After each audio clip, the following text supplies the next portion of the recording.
Third iteration. Details emerge more clearly as the fractal curve is redrawn. Ian Malcolm. Jurassic Park. They moved into a green tunnel of overarching palms leading toward the main visitor building. Everywhere, extensive and elaborate planting emphasized the feeling that they were entering a new world, a prehistoric tropical world, and leaving the normal world behind. Ellie said to Grant, "They look pretty good." "Yes," Grant said. "I want to see them up close. I want to lift up their toe pads and inspect their claws and feel their skin and open their jaws and have a look at their teeth. Until then, I don't know for sure, but yes, they look good." "I suppose it changes your field a bit," Malcolm said. Grant shook his head. "It changes everything," he said. For 150 years, ever since the discovery of gigantic animal bones in Europe, the study of dinosaurs had been an exercise in scientific deduction. Paleontology was essentially detective work, searching for clues in the fossil bones and the trackways of the long-vanished giants. The best paleontologists were the ones who could make the most clever deductions. And all the great disputes of paleontology were carried out in this fashion, including the bitter debate, in which Grant was a key figure, about whether dinosaurs were warm-blooded. Scientists had always classified dinosaurs as reptiles, cold-blooded creatures drawing the heat they needed for life from the environment. A mammal could metabolize food to produce bodily warmth, but a reptile could not. Eventually, a handful of researchers, led chiefly by John Ostrom and Robert Baker at Yale, began to suspect that the concept of sluggish, cold-blooded dinosaurs was inadequate to explain the fossil record. In classic deductive fashion, they drew conclusions from several lines of evidence. First was posture. Lizards and reptiles were bent-legged sprawlers, hugging the ground for warmth. Lizards didn't have the energy to stand on their hind legs for more than a few seconds, but the dinosaurs stood on straight legs, and many walked erect on their hind legs. Among living animals, erect posture occurred only in warm-blooded mammals and birds. Thus, dinosaur posture suggested warm-bloodedness. Next, they studied metabolism, calculating the pressure necessary to push blood up the 18-foot-long neck of a brachiosaur, and concluding that it could only be accomplished by a 4-chambered, hot-blooded heart. They studied trackways, fossil footprints left in mud, and concluded that dinosaurs ran as fast as a man. Such activity implied warm blood. They found dinosaur remains above the Arctic Circle in a frigid environment unimaginable for a reptile. And the new studies of group behavior, based largely on Grant's own work, suggested that dinosaurs had a complex social life and reared their young, as reptiles did not. Turtles abandoned their eggs, but dinosaurs probably did not. The warm-blooded controversy had raged for 15 years, before a new perception of dinosaurs as quick-moving, active animals was accepted, but not without lasting animosities. At conventions, there were still colleagues who did not speak to one another. But now, if dinosaurs could be cloned, why, Grant's field of study was going to change instantly. The paleontological study of dinosaurs was finished. The whole enterprise, the museum halls, with their giant skeletons and flocks of echoing schoolchildren, the university laboratories with their bone trays, the research papers, the journals, all of it was going to end. "You don't seem upset," Malcolm said. Grant shook his head. "It's been discussed in the field. Many people imagined it was coming, but not so soon." "Story of our species," Malcolm said, laughing. "Everybody knows it's coming, but not so soon." As they walked down the path, they could no longer see the dinosaurs, but they could hear them, trumpeting softly in the distance. Grant said, "My only question is, where'd they get the DNA?" Grant was aware of serious speculation in laboratories in Berkeley, Tokyo, and London that it might eventually be possible to clone an extinct animal such as a dinosaur if you could get some dinosaur DNA to work with. The problem was that all known dinosaurs were fossils, and the fossilization destroyed most DNA, replacing it with inorganic material.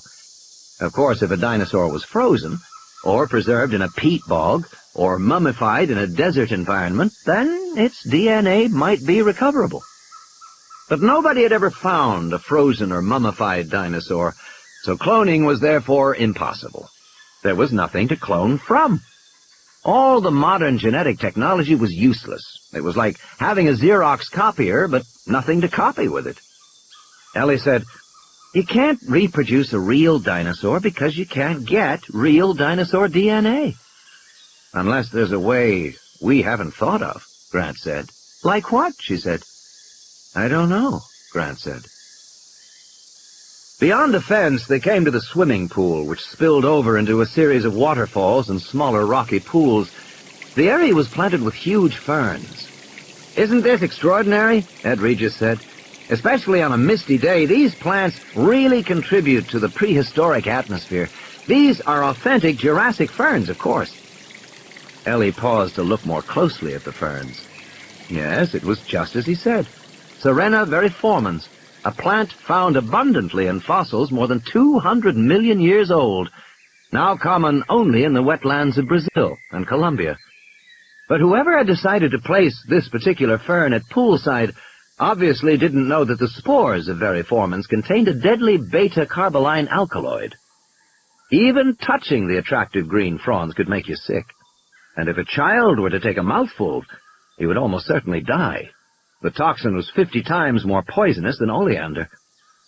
People were so naive about plants, Ellie thought. They just chose plants for appearance, as they would choose a picture for the wall. It never occurred to them that plants were actually living things, busily performing all the living functions of respiration, ingestion, excretion, reproduction, and defense. But Ellie knew that in the Earth's history, plants had evolved as competitively as animals, and in some ways more fiercely. The poison in Serena veriformans was a minor example of the elaborate chemical arsenal of weapons that plants had evolved. There were terpenes, which plants spread to poison the soil around them and inhibit competitors. Alkaloids, which made them unpalatable to insects and predators, and children. And pheromones, used for communication. When a Douglas fir tree was attacked by beetles, it produced an antefeedant chemical, and so did other Douglas firs in distant parts of the forest. It happened in response to a warning oleochemical secreted by the trees that were under attack. People who imagined that life on Earth consisted of animals moving against a green background seriously misunderstood what they were seeing. That green background was busily alive. Plants grew, moved, twisted, and turned, fighting for the sun. And they interacted continuously with animals, discouraging some with bark and thorns, poisoning others, and feeding still others to advance their own reproduction, to spread their pollen and seeds. It was a complex, dynamic process which she never ceased to find fascinating, and which she knew most people simply didn't understand. But if planting deadly ferns at poolside was any indication, then it was clear that the designers of Jurassic Park had not been as careful as they should have been. "Isn't it just wonderful?" Ed Regis was saying. "If you look up ahead, you'll see our safari lodge." Ellie saw a dramatic low building with a series of glass pyramids on the roof. "That's where you'll all be staying here in Jurassic Park." Grant's suite was done in beige tones, the rattan furniture and green jungle print motifs. The room wasn't quite finished. There were stacks of lumber in the closet and pieces of electrical conduit on the floor. There was a television set in the corner with a card on top. Channel 2, Hypsilophodont Highlands. Channel 3, Triceratops Territory. Channel 4, Sauropod Swamp. Channel 5, Carnivore Country. Channel 6, Stegosaurus South. Channel 7, Velociraptor Valley. Channel 8, Pterosaur Peak. He found the names irritatingly cute. Grant turned on the television, but got only static. He shut it off and went into his bedroom, tossed his suitcase on the bed. Directly over the bed was a large pyramidal skylight. It created a tented feeling, like sleeping under the stars. Unfortunately, the glass had to be protected by heavy bars so that striped shadows fell across the bed. Grant paused. He had seen the plans for the lodge, and he didn't remember bars on the skylight. In fact, these bars appeared to be a rather crude addition. A black steel frame had been constructed outside the glass walls, and the bars welded to the frame. Puzzled, Grant moved from the bedroom to the living room. His window looked out on the swimming pool. "By the way, those ferns are poison," Ellie said, walking into his room. "But did you notice anything about the rooms, Alan?" "They changed the plans." "I think so, yes." She moved around the room. "The windows are small," she said, "and the glass is tempered, set in a steel frame. The doors are steel-clad. That shouldn't be necessary." "And did you see the fence when we came in?" Grant nodded. The entire lodge was enclosed within a fence with bars of inch-thick steel. The fence was gracefully landscaped and painted flat black to resemble wrought iron, but no cosmetic effort could disguise the thickness of the metal, or its 12-foot height. "I don't think the fence was in the plans either," Ellie said. "It looks to me like they've turned this place into a fortress." Grant looked at his watch. "We'll be sure to ask why," he said.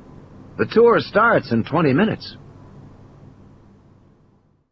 When Dinosaurs Ruled the Earth.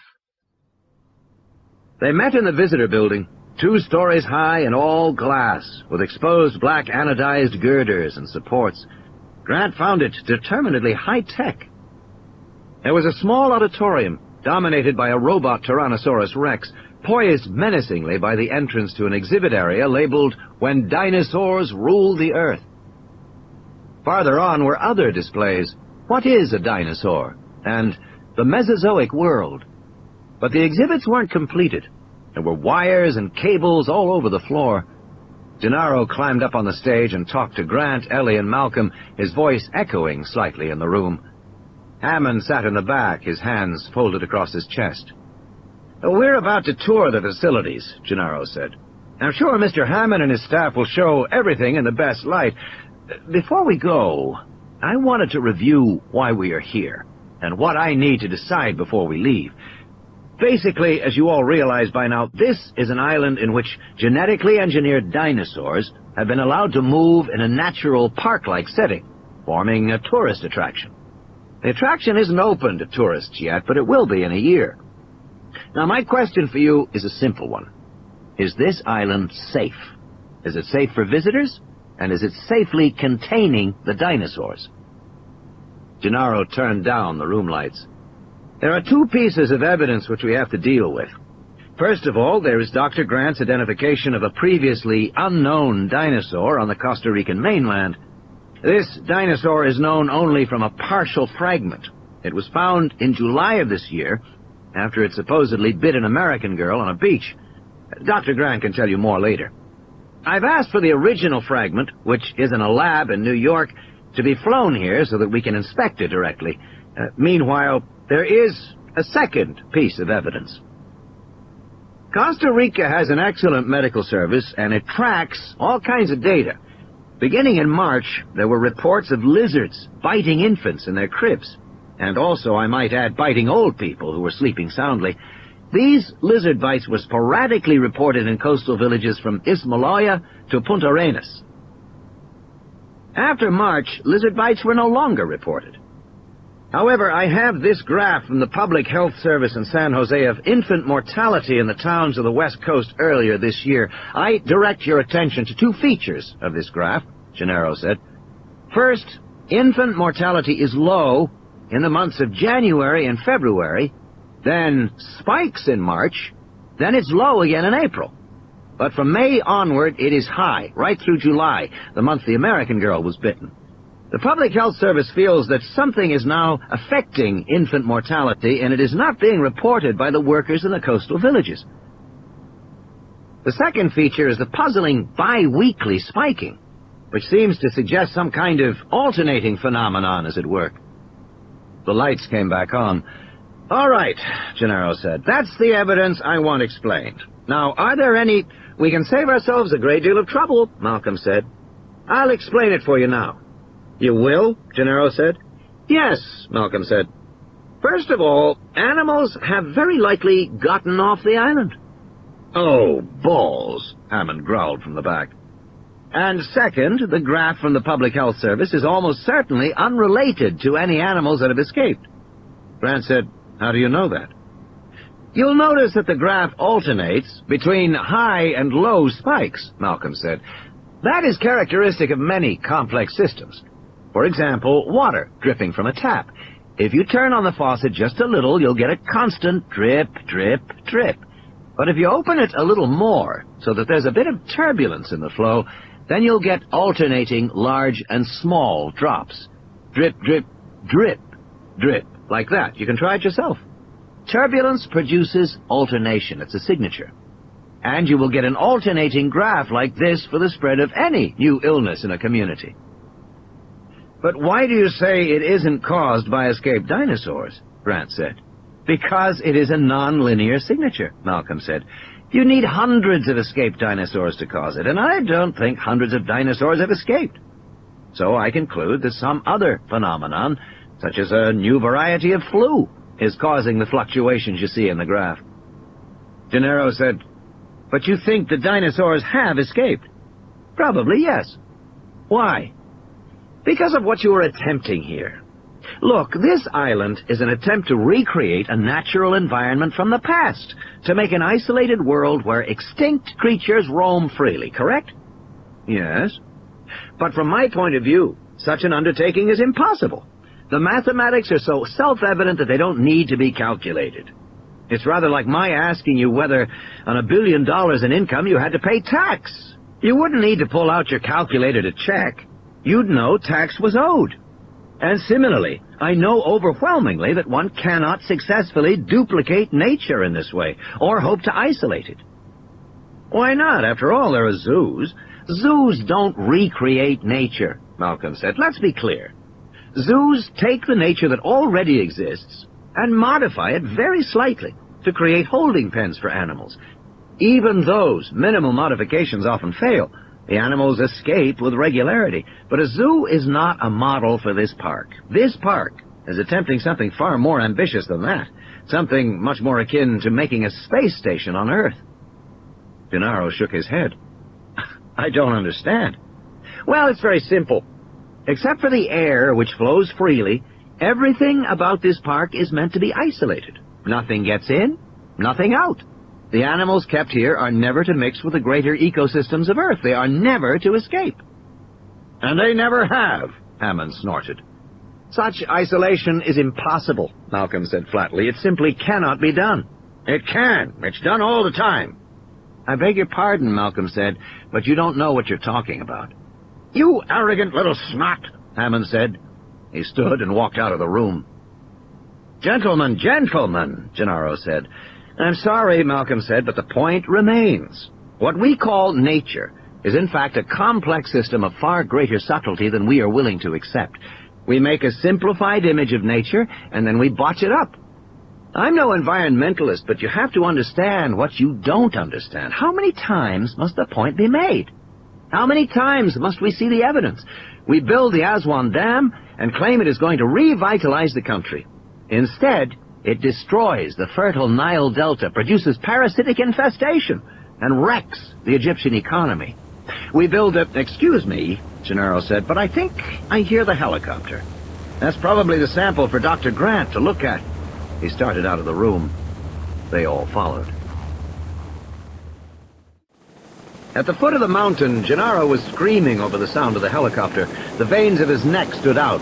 "You did what? You invited who?" "Take it easy," Hammond said. Gennaro screamed, "Are you out of your goddamn mind?" "Now look here," Hammond said, drawing himself up. "I think we have to get something clear." "No," Gennaro said. "No, you get something clear. This is not a social outing. This is not a weekend excursion. This is my island," Hammond said, "and I can invite whomever I want." "This is a serious investigation of your island because your investors are concerned that it's out of control. We think this is a very dangerous place, and..." "You're not going to shut me down, Donald." "I will if I have to." "This is a safe place," Hammond said, "no matter what that damn mathematician is saying." "It's not, and I'll demonstrate its safety. And I want you to put them right back on that helicopter," Gennaro said. "Can't," Hammond said, pointing toward the clouds. "It's already leaving. And indeed, the sound of the rotors was fading. "God damn it," Gennaro said. "Don't you see you're needlessly risking—" Hammond said. "Let's continue this later. I don't want to upset the children." Grant turned and saw 2 children coming down the hillside, led by Ed Regis. There was a bespectacled boy of about 11 and a girl a few years younger, perhaps 7 or 8, her blonde hair pushed up under a Mets baseball cap and a baseball glove slung over her shoulder. The 2 kids made their way nimbly down the path from the helipad and stopped some distance from Gennaro and Hammond. Low, under his breath, Gennaro said, "Christ." "Now, take it easy," Hammond said. "Their parents are getting a divorce, and I want them to have a fun weekend here." The girl waved tentatively. "Hi, Grandpa," she said. "We're here." The tour. Tim Murphy could see at once that something was wrong. His grandfather was in the middle of an argument with a younger, red-faced man opposite him, and the other adults standing behind looked embarrassed and uncomfortable.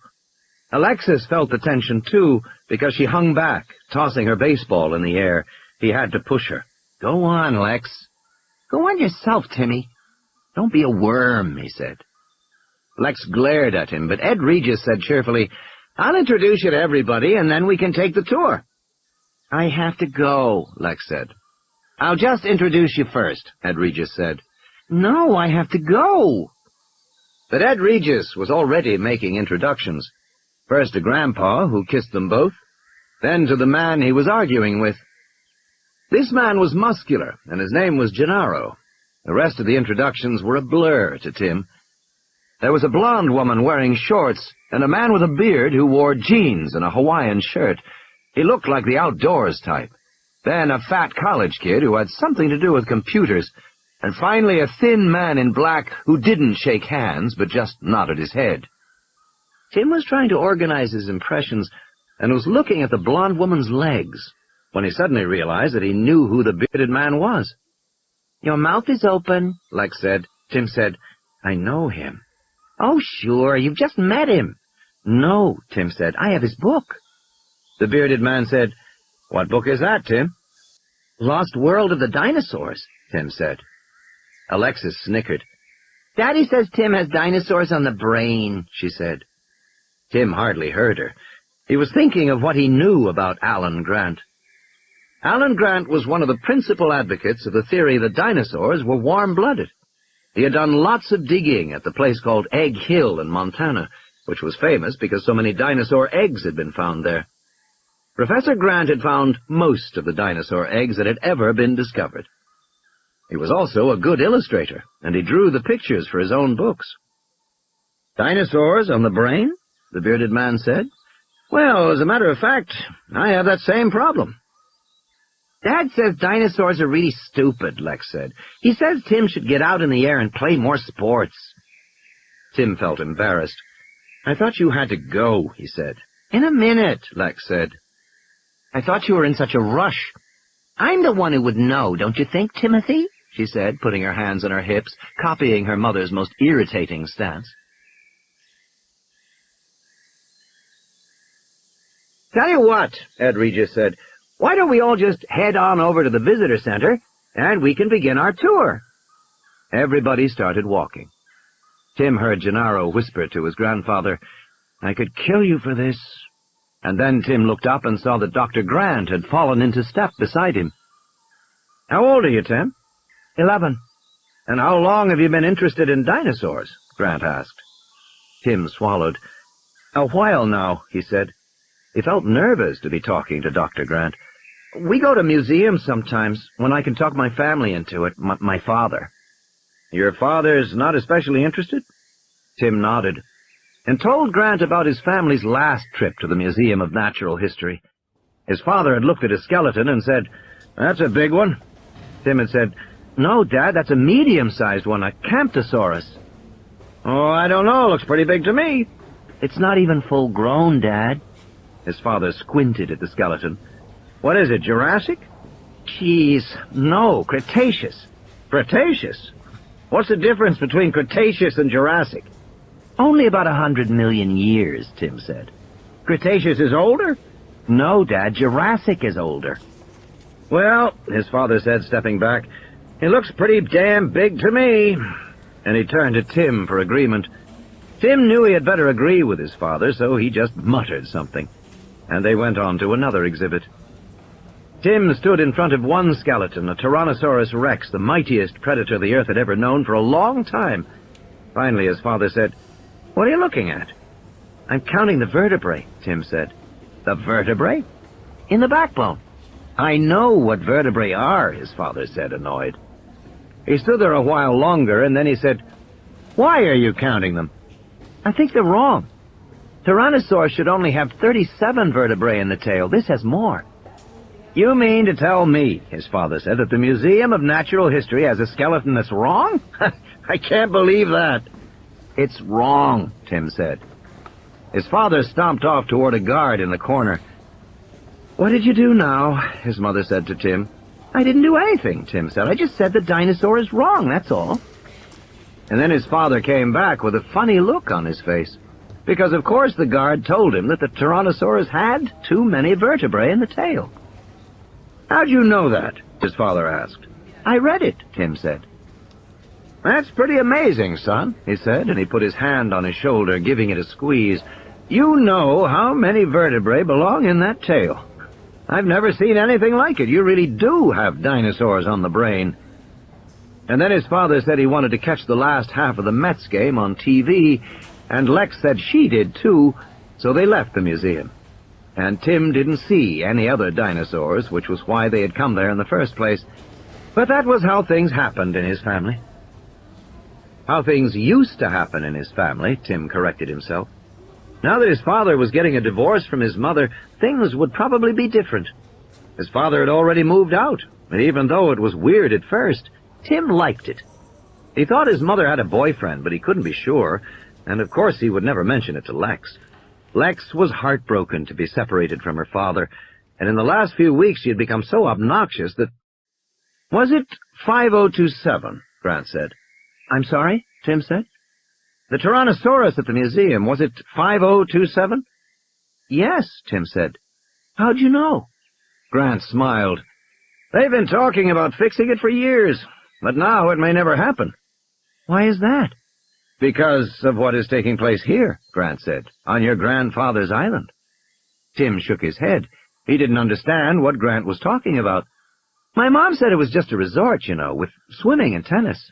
"Not exactly," Grant said. "I'll explain as we walk along." Now I'm a damn babysitter, Ed Regis thought unhappily, tapping his foot as he waited in the visitor center. That was what the old man had told him. "You watch my kids like a hawk. They're your responsibility for the weekend."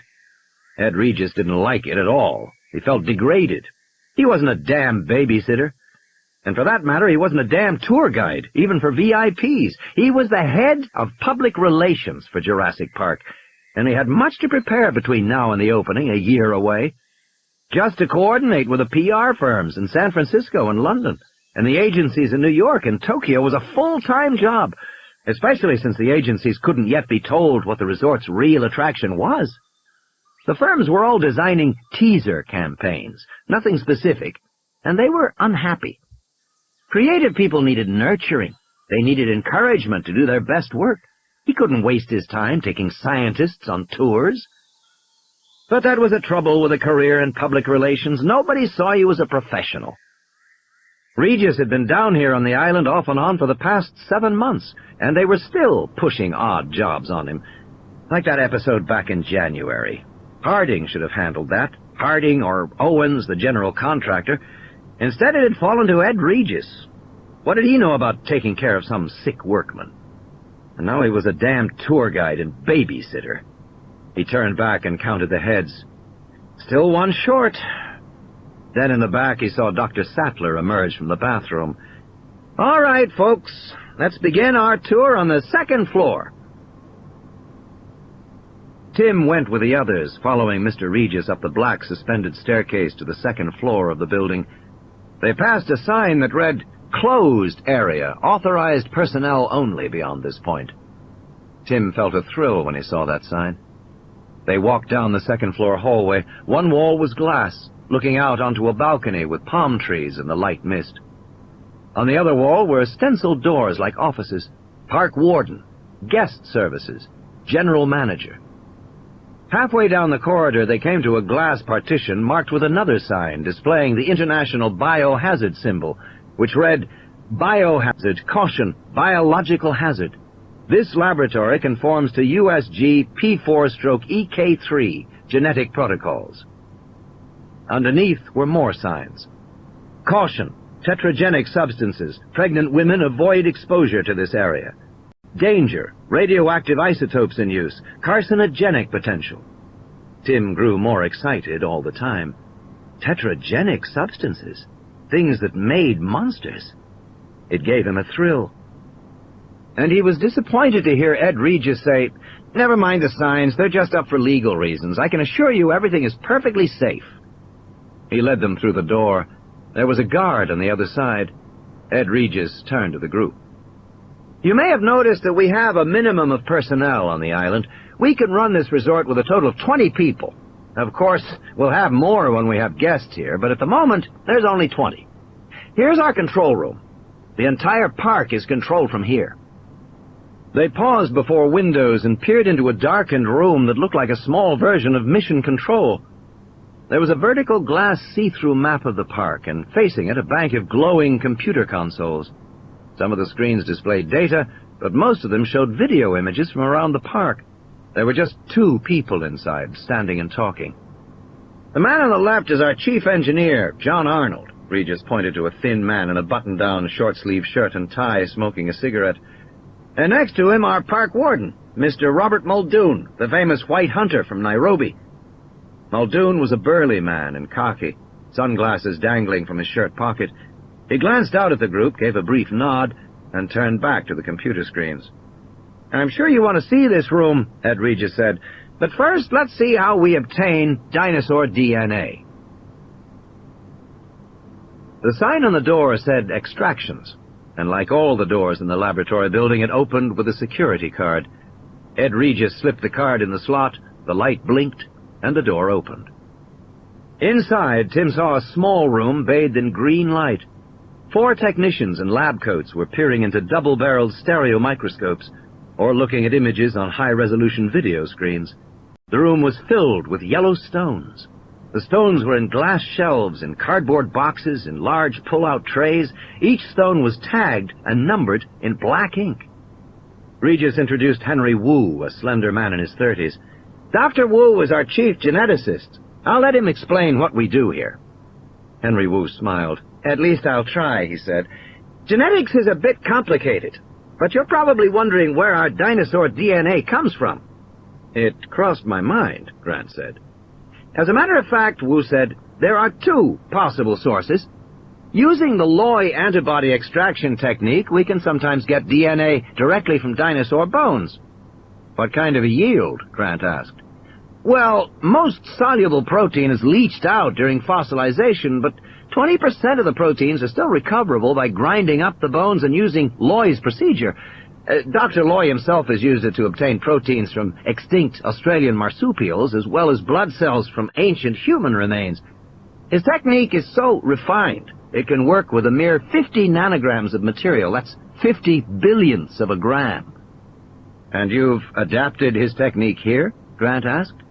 "Only as a backup," Wu said. "As you can imagine, a 20% yield is insufficient for our work. We need the entire dinosaur DNA strand in order to clone, and we get it here." He held up one of the yellow stones. "From amber, the fossilized resin of prehistoric tree sap." Grant looked at Ellie, then at Malcolm. "That's really quite clever," Malcolm said, nodding. "I still don't understand," Grant admitted. "Tree sap," Wu explained, "often flows over insects and traps them. The insects are then perfectly preserved within the fossil. One finds all kinds of insects in amber, including biting insects that have sucked blood from larger animals." "Sucked the blood," Grant repeated. His mouth fell open. "You mean sucked the blood of dinosaurs?" "Hopefully, yes. And then the insects are preserved in amber." Grant shook his head. "I'll be damned." that just might work. I assure you it does work, Wu said. He moved to one of the microscopes where a technician positioned a piece of amber containing a fly under the microscope. On the video monitor, they watched as he inserted a long needle through the amber into the thorax of the prehistoric fly. If this insect has any foreign blood cells, we may be able to extract them and obtain paleo-DNA, the DNA of an extinct creature. We won't know for sure, of course, until we extract whatever is in there, replicate it, and test it. That is what we have been doing for 5 years now. It has been a long, slow process, but it has paid off. Actually, dinosaur DNA is somewhat easier to extract by this process than mammalian DNA. The reason is that mammalian red cells have no nuclei, and thus no DNA in their red cells. To clone a mammal, you must find a white cell, which is much rarer than red cells. But dinosaurs had nucleated red cells, as do modern birds. It is one of the many indications we have that dinosaurs aren't really reptiles at all. They are big, leathery birds. Tim saw that Dr. Grant still looked skeptical, and Dennis Nedry, the messy fat man, appeared completely uninterested, as if he knew it all already. Nedry kept looking impatiently toward the next room. I see Mr. Nedry has spotted the next phase of our work, Wu said. How we identify the DNA we have extracted. For that we use powerful computers. They went through sliding doors into a chilled room. There was a loud humming sound. 2 6-foot-tall round towers stood in the center of the room, and along the walls were rows of waist-high stainless steel boxes. This is our high-tech laundromat, Dr. Wu said. The boxes along the walls are all Hamachi Hood automated gene sequencers. They are being run at very high speed by the Cray XMP supercomputers, which are the towers in the center of the room. In essence, you are standing in the middle of an incredibly powerful genetics factory. There were several monitors, all running so fast it was hard to see what they were showing. Wu pushed a button and slowed one image. Here you see the actual structure of a small fragment of dinosaur DNA, Wu said. Notice the sequence is made up of 4 basic compounds: adenine, thymine, guanine, and cytosine. This amount of DNA probably contains instructions to make a single protein, say a hormone or an enzyme. The full DNA molecule contains 3 billion of these bases. If we looked at a screen like this once a second for 8 hours a day, it'd still take more than 2 years to look at the entire DNA strand. It's that big. He pointed to the image. This is a typical example because you see the DNA has an error down here in line 1201. Much of the DNA we extract is fragmented or incomplete. So the first thing we have to do is repair it. Or rather, the computer has to. It'll cut the DNA using what are called restriction enzymes. The computer will select a variety of enzymes that might do the job. Here is the same section of DNA with the points of the restriction enzymes located. As you can see in lines 1201, 2 enzymes will cut on either side of the damaged point. Ordinarily, we'll let the computers decide which to use, but we also need to know what base pairs we should insert to repair the injury. For that, we have to align various cut fragments, like so. Another screen flashed up, headed Restriction Enzyme Sequence Alignment, displaying a series of long and short overlapping bars. Now we are finding a fragment of DNA that overlaps the injury area and will tell us what is missing. And you can see we can find it and go ahead and make the repair. The dark bars you see are restriction fragments, small sections of dinosaur DNA broken by enzymes and then analyzed. The computer is now recombining them by searching for overlapping sections of code. It's a little bit like putting a puzzle together. The computer can do it very rapidly. And here is the revised DNA strand, repaired by the computer. The operation you've witnessed would have taken months in a conventional lab, but we can do it in seconds. Then are you working with the entire DNA strand? Grant asked. Oh no, Wu said. That's impossible. We've come a long way from the 60s when it took a whole laboratory 4 years to decode a screen like this. Now the computers can do it in a couple of hours, but even so, the DNA molecule is too big. We look only at the sections of the strand that differ from animal to animal or from contemporary DNA. Only a few % of the nucleotides differ from one species to the next. That's what we analyze. It's still a big job. Dennis Nedry yawned. He'd long ago concluded that InGen must be doing something like this.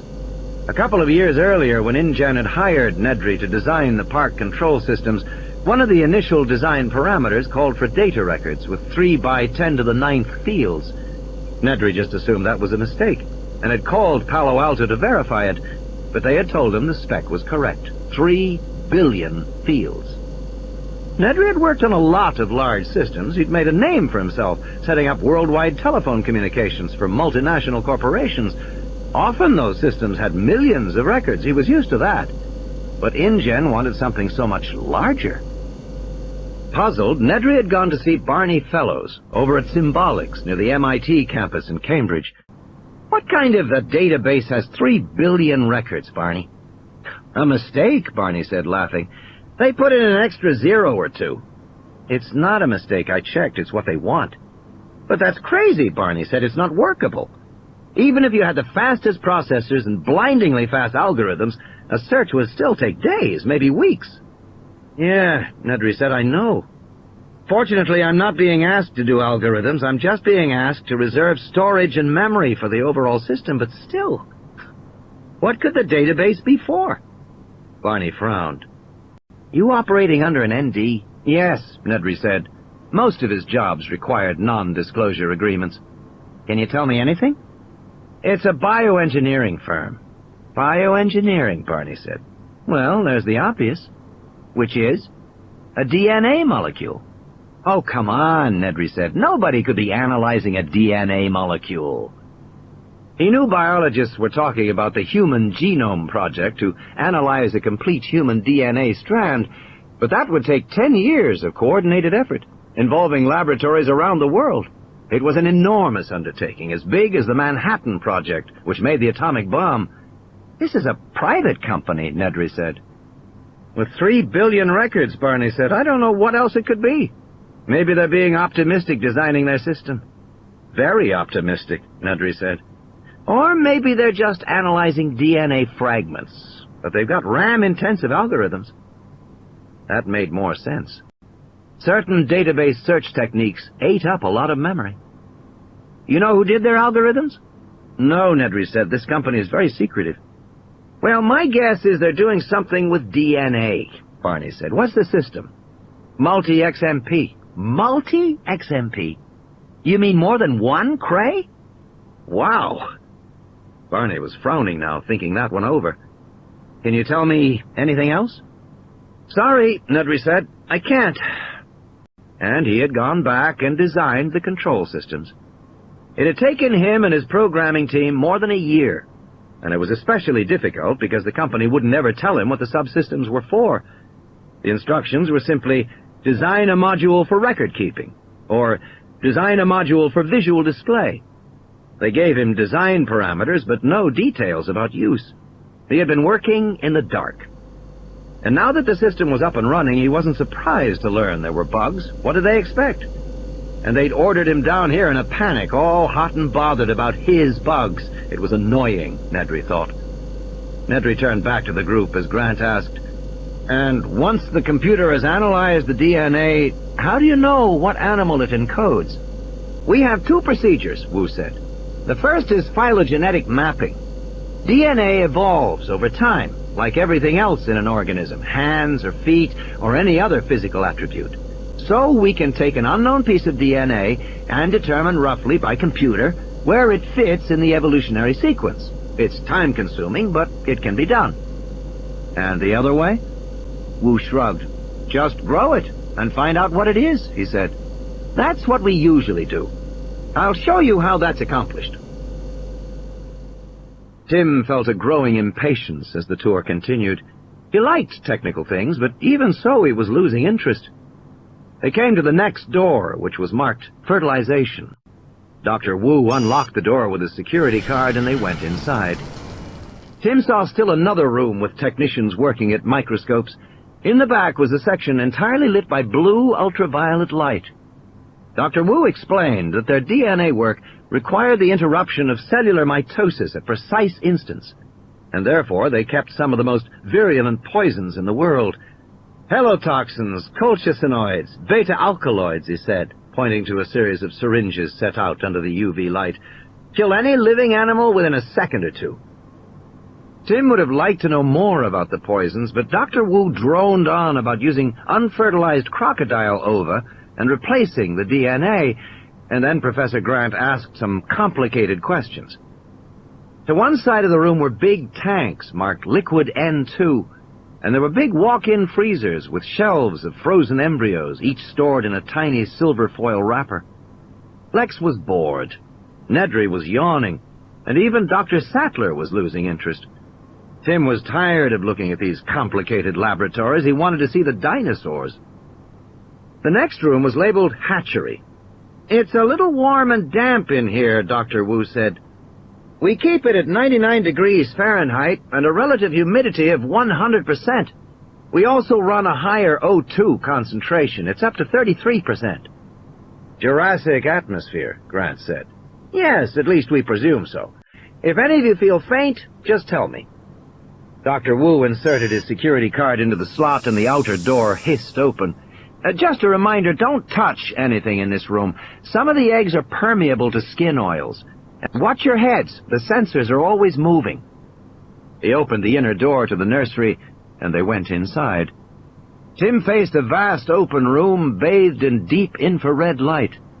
The eggs lay on long tables, their pale outlines obscured by the hissing low mist that covered the tables. The eggs were all moving gently, rocking. Reptile eggs contain large amounts of yolk, but no water at all. The embryos must extract water from the surrounding environment, hence the mist. Dr. Wu explained that each table contained 150 eggs and represented a new batch of DNA extractions. The batches were identified by numbers at each table, Steg-458-2 or Trice-390-4. Waist deep in the mist, the workers in the nursery moved from one egg to the next, plunging their hands into the mist, turning the eggs every hour, and checking the temperatures with thermal sensors. The room was monitored by overhead TV cameras and motion sensors. An overhead thermal sensor moved from one egg to the next, touching each with a flexible wand, beeping, then going on. "In this hatchery, we have produced more than a dozen crops of extractions, giving us a total of 238 live animals. Our survival rate is somewhere around 0.4%, and we naturally want to improve that. But by computer analysis, we're working with something like 500 variables, 120 environmental, another 200 intra-egg, and the rest from the genetic material itself. Our eggs are plastic. The embryos are mechanically inserted and then hatched here." "And how long to grow?" "Dinosaurs mature rapidly, attaining full size in 2 to 4 years, so we now have a number of adult specimens in the park." "What do the numbers mean?" "Those codes," Wu said, "identify the various batch extractions of DNA. The first 4 letters identify the animals being grown. Over there, that TRIC means Triceratops, and the STEG means Stegosaurus, and so on." "And this table here?" Grant said. The code said XXXX-0001-1. Beneath was scrawled, "Presumed Silu." "That's a new batch of DNA," Wu said. "We don't know exactly what will grow out. The first time an extraction is done, we don't know for sure what the animal is. You can see it's marked Presumed Silu, so it's likely to be a Coelurosaurus, a small herbivore, if I remember. It's hard for me to keep track of the names. There are something like 300 genera of dinosaurs known so far." 347, Tim said. Grant smiled, then said, "Is anything hatching now?" "Not at the moment. The incubation period varies with each animal, but in general it runs about 2 months. We try to stagger hatchings to make less work for the nursery staff. You can imagine how it is when we have 150 animals born within a few days, though, of course, most don't survive. Actually, these X's are due any day now. Any other questions? No? Then we'll go to the nursery where the newborns are." It was a circular room, all white. There were some incubators of the kind used in hospital nurseries, but they were empty at the moment. Rags and toys were scattered across the floor. A young woman in a white coat was seated on the floor, her back to them. "What have you got here today, Kathy?" Dr. Wu asked. "Not much," she said, "just a baby raptor." "Let's have a look." The woman got to her feet and stepped aside. Tim heard Nedry say, "It looks like a lizard." The animal on the floor was about 1.5 feet long, the size of a small monkey. It was dark yellow with brown stripes like a tiger. It had a lizard's head and long snout, but it stood upright on strong hind legs balanced by a thick, straight tail. Its smaller front legs waved in the air. It cocked its head to one side and peered at the visitors staring down at it. "Velociraptor," Alan Grant said in a low voice. "Velociraptor mongoliensis," Wu said, nodding. "A predator. This one's only 6 weeks old." "I just excavated a raptor," Grant said as he bent down for a closer look. Immediately, the little lizard sprang up, leaping over Grant's head into Tim's arms. "Hey! They can jump," Wu said. "The babies can jump. So can the adults, as a matter of fact." Tim caught the velociraptor and held it to him. The little animal didn't weigh very much, a pound or two. The skin was warm and completely dry. The little head was inches from Tim's face. Its dark, beady eyes stared at him. "Will he hurt me?" "No, she's friendly." "Are you sure about that?" asked Gennaro with a look of concern. "Oh, quite sure," Wu said. "At least until she grows a little older. But in any case, the babies don't have any teeth, even egg teeth." "Egg teeth?" Nedry said. "Most dinosaurs are born with egg teeth, little horns on the tip of the nose like rhino horns to help them break out of the eggs.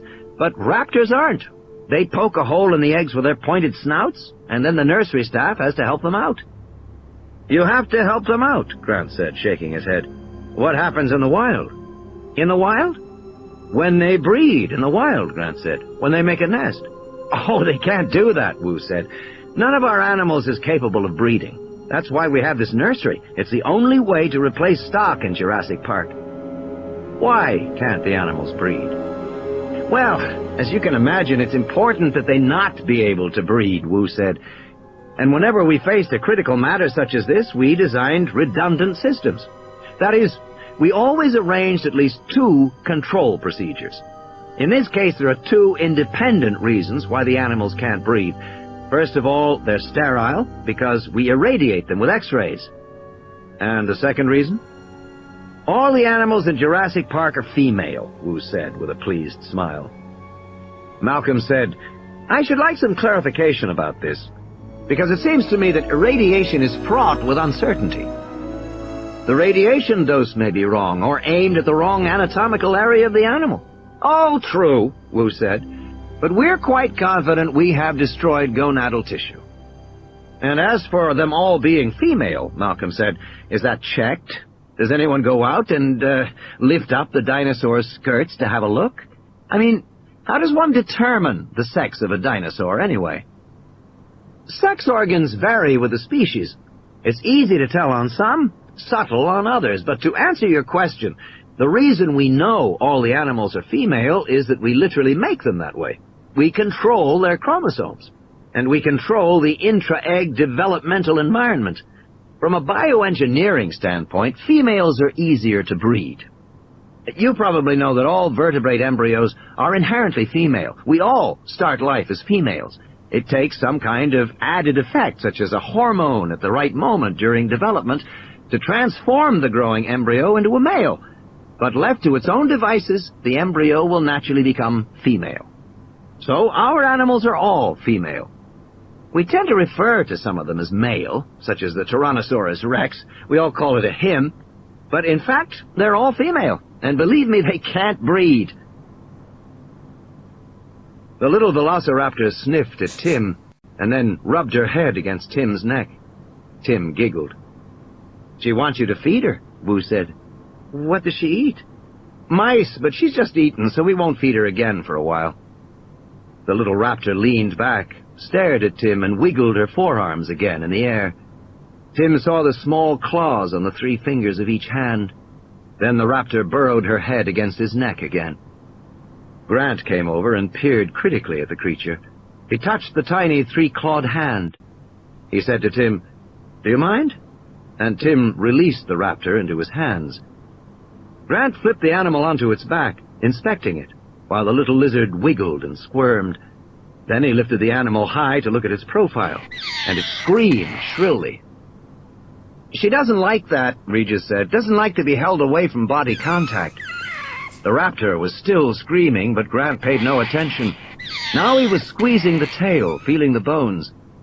Regis said, "Dr. Grant, if you please." "I'm not hurting her." "Dr. Grant, these creatures are not of our world. They come from a time when there were no human beings around to prod and poke them." "I'm not prodding and—" "Dr. Grant, put her down," Ed Regis said. "But now!" Regis was starting to get annoyed. Grant handed the animal back to Tim. It stopped squealing. Tim could feel its little heart beating rapidly against his chest.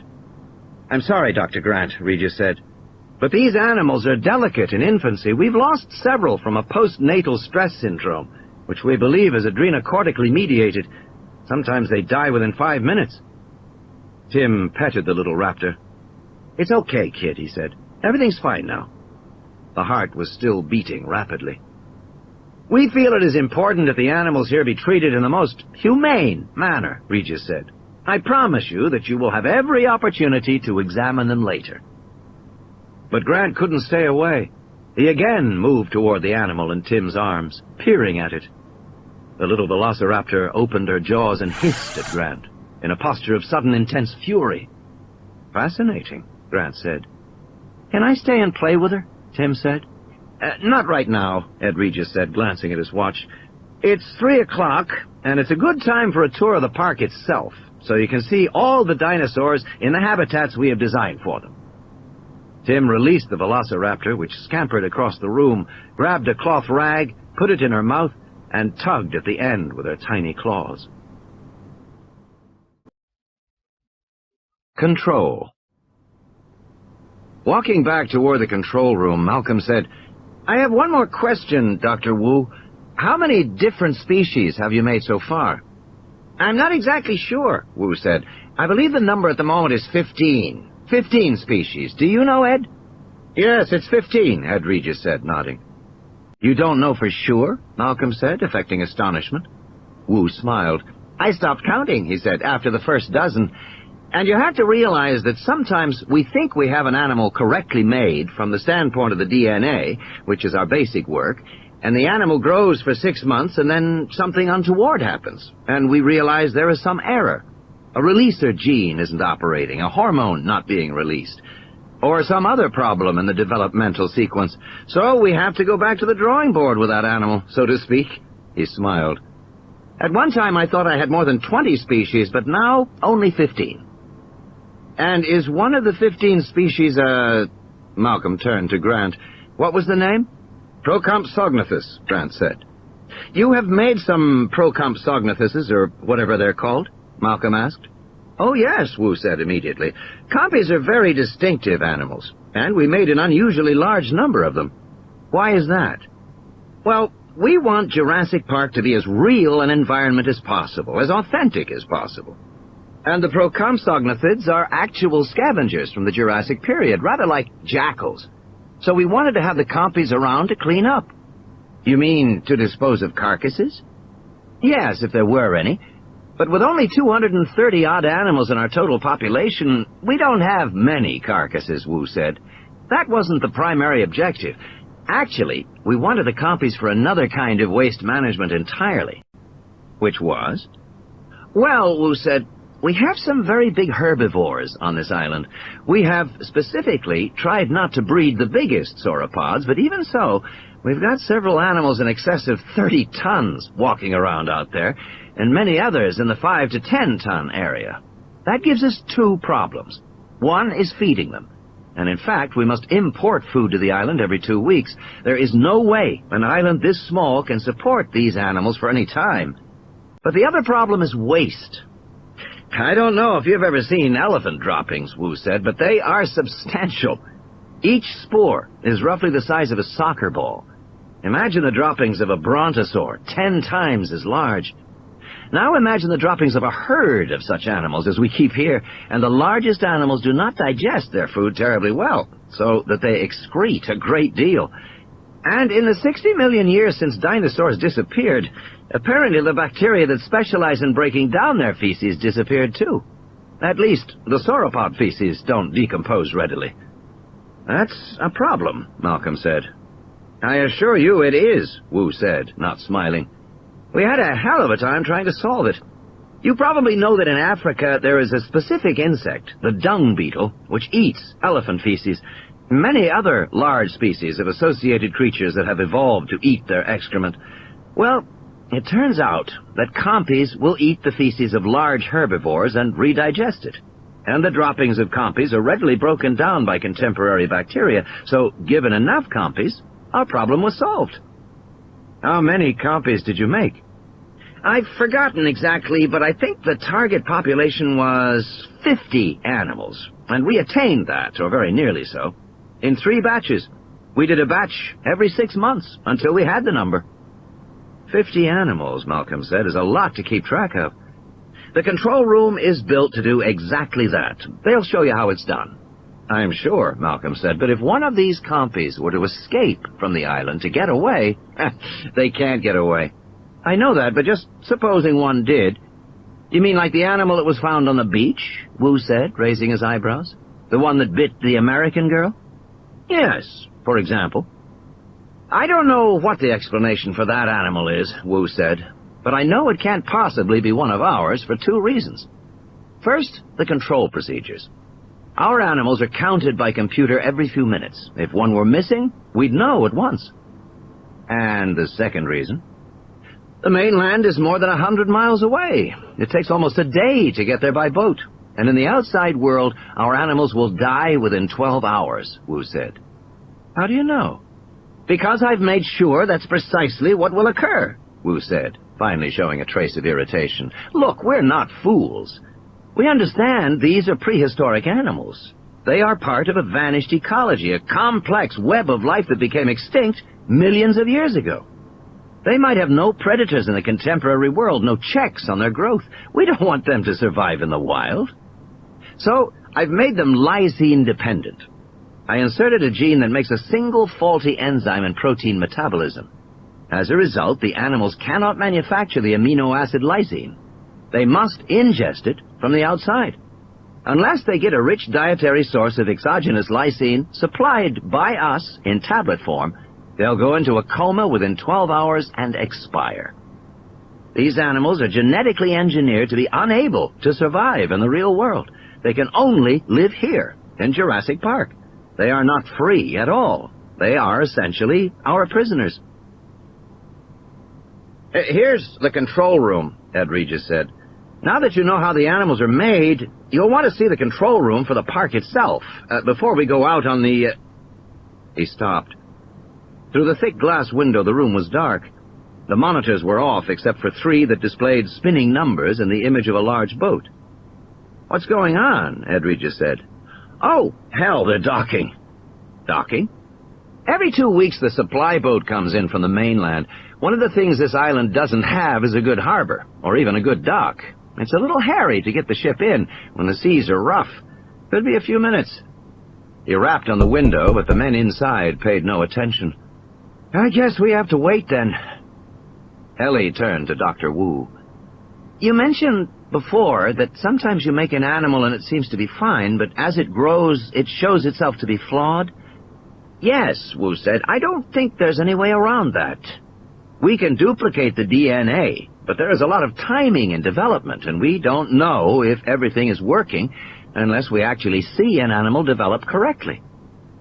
Grant said, How do you know if it's developing correctly? No one has ever seen these animals before. Wu smiled. I've often thought about that. I suppose it is a bit of a paradox. Eventually, I hope paleontologists such as yourself will compare our animals with a fossil record to verify the developmental sequence. Ellie said, But the animal we just saw, the velociraptor, you said it was a Mongoliensis? From the location of the amber, Wu said. It is from China. Interesting, Grant said. I was just digging up an infant Anteropus. Are there any full-grown raptors here? Yes, Ed Regis said, without hesitation. 8 adult females. The females are the real hunters. They're pack hunters, you know. Will we see them on the tour? No, Wu said, looking suddenly uncomfortable, and there was an awkward pause. Wu looked at Regis. Not for a while, Regis said cheerfully. The velociraptors haven't been integrated into the park setting just yet. We keep them in a holding pen. Can I see them there? Grant said. Why, yes, of course. In fact, while we're waiting, he glanced at his watch, you might want to go around and have a look at them. I certainly would, Grant said. Absolutely, Ellie said. I want to go too, Tim said eagerly. Just go around the back of this building, past the support facility, and you'll see the pen. But don't get too close to the fence. Do you want to go too? He said to the girl. No, Lex said. She looked appraisingly at Regis. You want to play a little pickle? Throw a few? Well, sure, Ed Regis said. Why don't you and I go downstairs, and we'll do that, while we wait for the control room to open up. Grant walked with Ellie and Malcolm around the back of the main building, with a kid tagging along. Grant liked kids. It was impossible not to like any group so openly enthusiastic about dinosaurs. Grant used to watch kids in museums as they stared open-mouthed at the big skeletons rising above them. He wondered what their fascination really represented.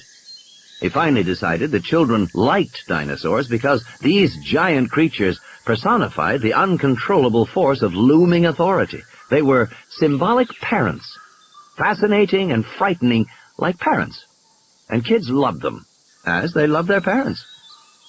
Grant also suspected that that was why even young children learned the names of dinosaurs. It never failed to amaze him when a 3-year-old shrieked, Stegosaurus! Saying these complicated names was a way of exerting power over the giants, a way of being in control. What do you know about Velociraptor? Grant asked Tim. He was just making conversation. It's a small carnivore that hunted in packs, like Deinonychus, Tim said. That's right, Grant said, although Deinonychus is now considered one of the velociraptors, and the evidence for pack hunting is all circumstantial. It derives in part from the appearance of the animals, which are quick and strong, but small for dinosaurs, just 150 to 300 pounds each. We assume they hunted in groups if they were to bring down larger prey. And there are some fossil finds in which a single large prey animal is associated with several raptor skeletons, suggesting they hunted in packs. And, of course, raptors were large-brained, more intelligent than most dinosaurs. How intelligent is that? Malcolm asked. Depends on who you talk to, Grant said. Just as paleontologists have come around to the idea that dinosaurs were probably warm-blooded, a lot of us are starting to think some of them might have been quite intelligent, too, but nobody knows for sure. They left the visitor area behind, and soon they heard the loud hum of generators, smelled the faint odor of gasoline. They passed a grove of palm trees and saw a large, low concrete shed with a steel roof. The noise seemed to come from there. They looked in the shed. It must be a generator, Ellie said. It's big, Grant said, peering inside. The power plant actually extended 2 stories below ground level, a vast complex of whining turbines and piping that ran down in the earth lit by harsh electric bulbs. They can't need all this just for a resort, Malcolm said. They're generating enough power here for a small city. Maybe for the computers? Maybe. Grant heard bleating and walked north a few yards. He came to an animal enclosure with goats. By a quick count, he estimated there were 50 or 60 goats. What's that for? Ellie asked. Beats me. Probably they feed them to the dinosaurs, Malcolm said. The group walked on, following a dirt path through a dense bamboo grove. At the far side, they came to a double-layer chain-link fence 12 feet high, with spirals of barbed wire at the top. There was an electric hum along the outer fence. Beyond the fences, Grant saw dense clusters of large ferns, 5 feet high. He heard a snorting sound, a kind of snuffling. Then the sound of crunching footsteps coming closer. Then a long silence. I don't see anything, Tim whispered finally. Shh.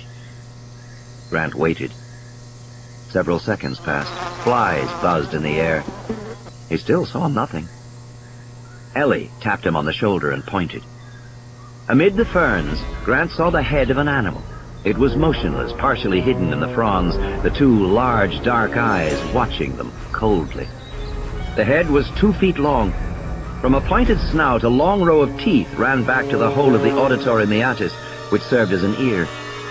The head reminded him of a large lizard, or perhaps a crocodile. The eyes did not blink, and the animal did not move. Its skin was leathery with a pebbled texture, and basically the same coloration as the infant's, yellow-brown, with darker reddish markings like the stripes of a tiger. As Grant watched, a single forelimb reached up very slowly to part the ferns beside the animal's face. The limb, Grant saw, was strongly muscled. The hand had 3 grasping fingers, each ending in curved claws. The hand gently, slowly, pushed aside the ferns. Grant felt a chill and thought, "He's hunting us." For a mammal like man, there was something indescribably alien about the way reptiles hunted their prey. No wonder men hated reptiles. The stillness, the coldness, the pace was all wrong. To be among alligators or other large reptiles was to be reminded of a different kind of life, a different kind of world, now vanished from the earth. Of course, this animal didn't realize that he had been spotted, that he... The attack came suddenly, from the left and right. Charging raptors covered the 10 yards to the fence with shocking speed. Grant had a blurred impression of powerful 6-foot-tall bodies, stiff balancing tails, limbs with curving claws, open jaws with rows of jagged teeth. The animals snarled as they came forward, and then leapt bodily into the air, raising their hind legs with their big dagger claws. Then they struck the fence in front of them, throwing off twin bursts of hot sparks. The velociraptors fell backward to the ground, hissing. The visitors all moved forward, fascinated. Only then did the third animal attack, leaping up to strike the fence at chest level. Tim screamed in fright as the sparks exploded all around him. The creature snarled, a low reptilian hissing sound, and leapt back among the ferns. Then they were gone, leaving behind a faint odor of decay and hanging, acrid smoke. "Holy shit," Tim said. "It was so fast," Ellie said. "Pack hunters," Grant said, shaking his head. "Pack hunters for whom ambush is an instinct." Fascinating. "I wouldn't call them tremendously intelligent," Malcolm said. On the other side of the fence they heard snorting in the palm trees. Several heads poked slowly out of the foliage. Grant counted 3, 4, 5. The animals watched them, staring coldly. A black man in coveralls came running up to them. "Are you all right?" "We're okay," Grant said. "The alarms were set off." The man looked at the fence, dented and charred. "They attacked you?" "3 of them did, yes." The black man nodded. "They do that all the time. Hit the fence, take a shock. They never seem to mind." "Not too smart, are they?" Malcolm said. The black man paused. He squinted at Malcolm in the afternoon light. "Be glad for that fence, senor," he said, and turned away. From beginning to end, the entire attack could not have taken more than 6 seconds. Grant was still trying to organize his impressions. The speed was astonishing. The animals were so fast he had hardly seen them move. Walking back, Malcolm said, "They are remarkably fast." "Yes," Grant said, "much faster than any living reptile. A bull alligator can move quickly, but only over a short distance, 5 or 6 feet. Big lizards like the 5-foot Komodo dragons of Indonesia have been clocked at 30 miles an hour, fast enough to run down a man, and they kill men all the time. But I'd guess the animal behind the fence was more than twice that fast." "Cheetah speed," Malcolm said, 60, 70 miles an hour. "Exactly." "But they seem to dart forward," Malcolm said, "rather like birds." "Yes. In the contemporary world, only very small mammals like the cobra-fighting mongoose had such quick responses. Small mammals. And, of course, birds. The snake-hunting secretary bird of Africa, or the cassowary. In fact, the velociraptor conveyed precisely the same impression of deadly, swift menace Grant had seen in the cassowary, the clawed, ostrich-like bird of New Guinea. So, these velociraptors look like reptiles with the skin and general appearance of reptiles, but they move like birds, with the speed and predatory intelligence of birds. "Is that about it?" Malcolm said. Yes, Grant said. I'd say they display a mixture of traits. Does that surprise you? Not really, Grant said. It's actually rather close to what paleontologists believed a long time ago. When the first giant bones were found in the 1820s and 1830s, scientists felt obliged to explain the bones as belonging to some oversized variant of a modern species. This was because it was believed that no species could ever become extinct, since God would not allow one of his creations to die.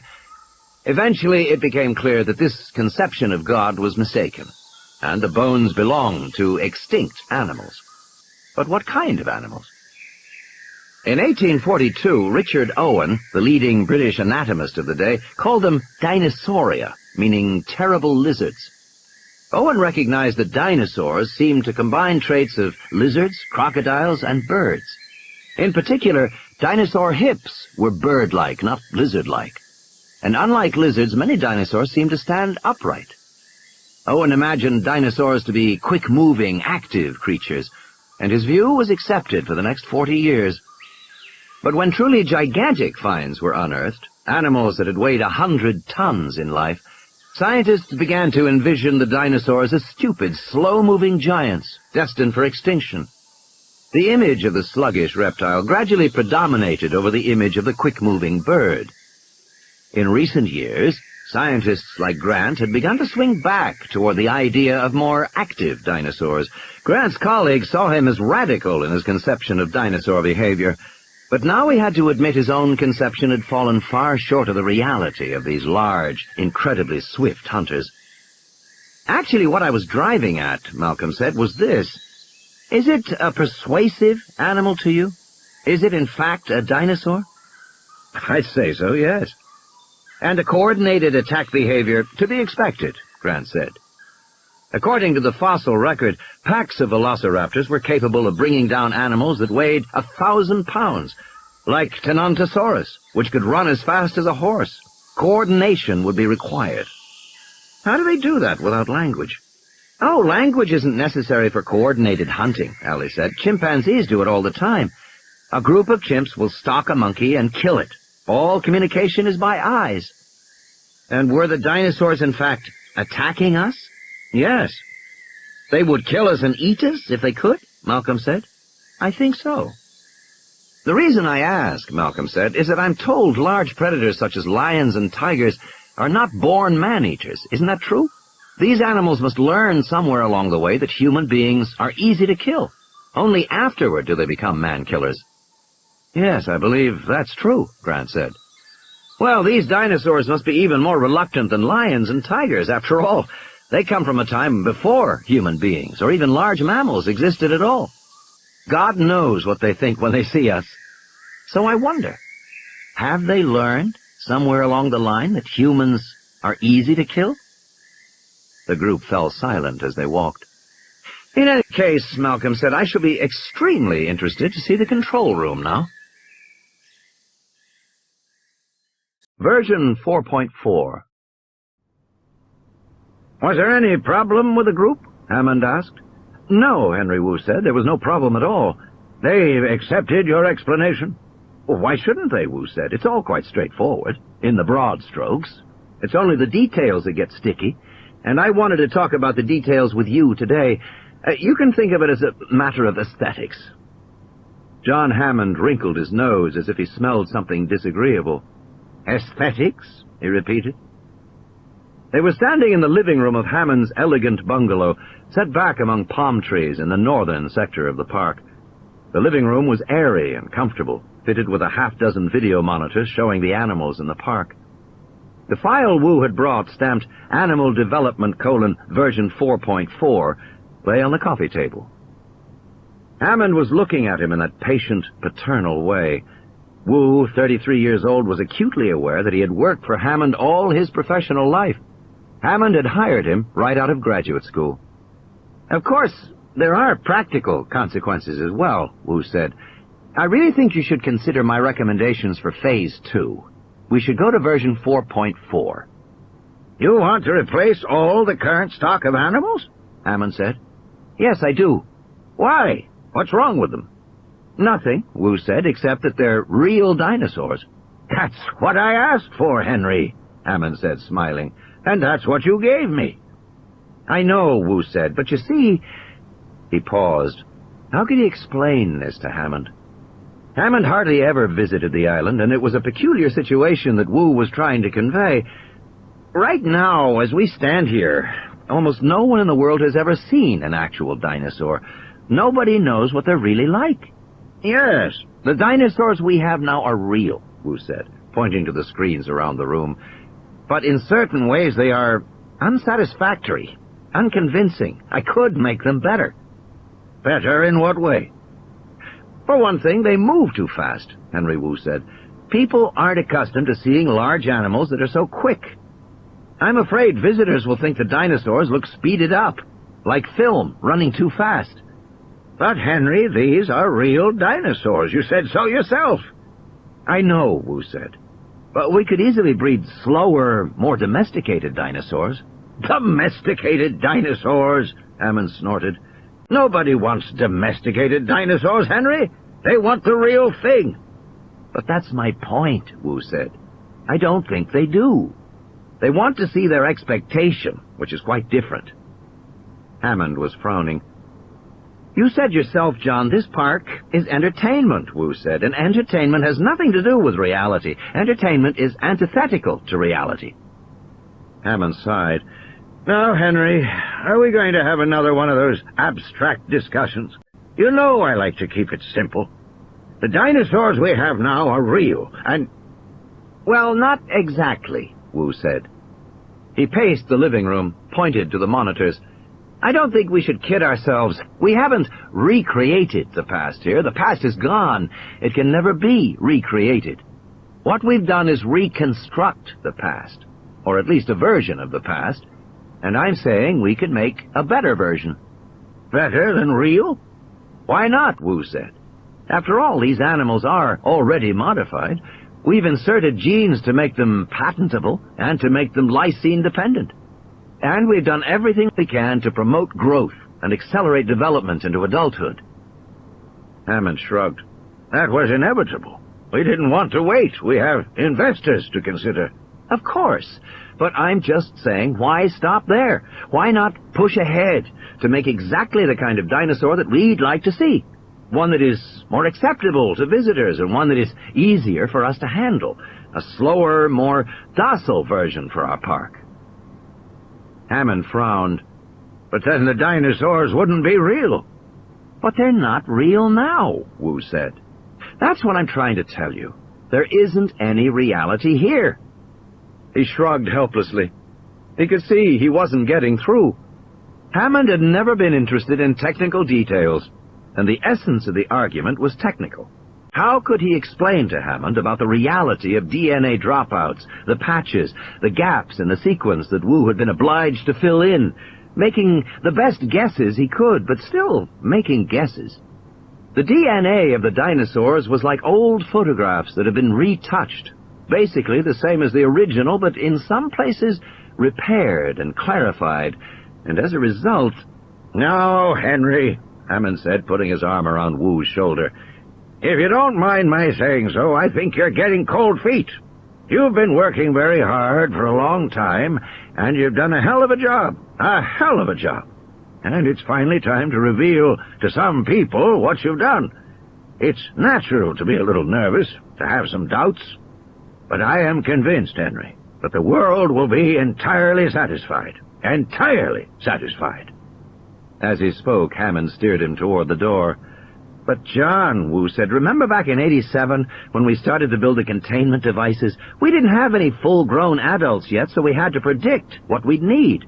We ordered big taser shockers, cars with cattle prods mounted on them, guns that blow out electric nets, all built specially to our specifications. We've got a whole array of devices now, and they're all too slow. We've got to make some adjustments. You know that Muldoon wants military equipment, law missiles, and laser-guided devices?" "Let's leave Muldoon out of this," Hammond said. "I'm not worried. It's just a zoo, Henry." The phone rang and Hammond went to answer it. Wu tried to think of another way to press his case, but the fact was that after 5 long years, Jurassic Park was nearing completion, and John Hammond just wasn't listening to him anymore. There had been a time when Hammond listened to Wu very attentively, especially when he had first recruited him, back in the days when Henry Wu was a 28-year-old graduate student getting his doctorate at Stanford in Norman Atherton's lab. Atherton's death had thrown the lab into confusion as well as mourning.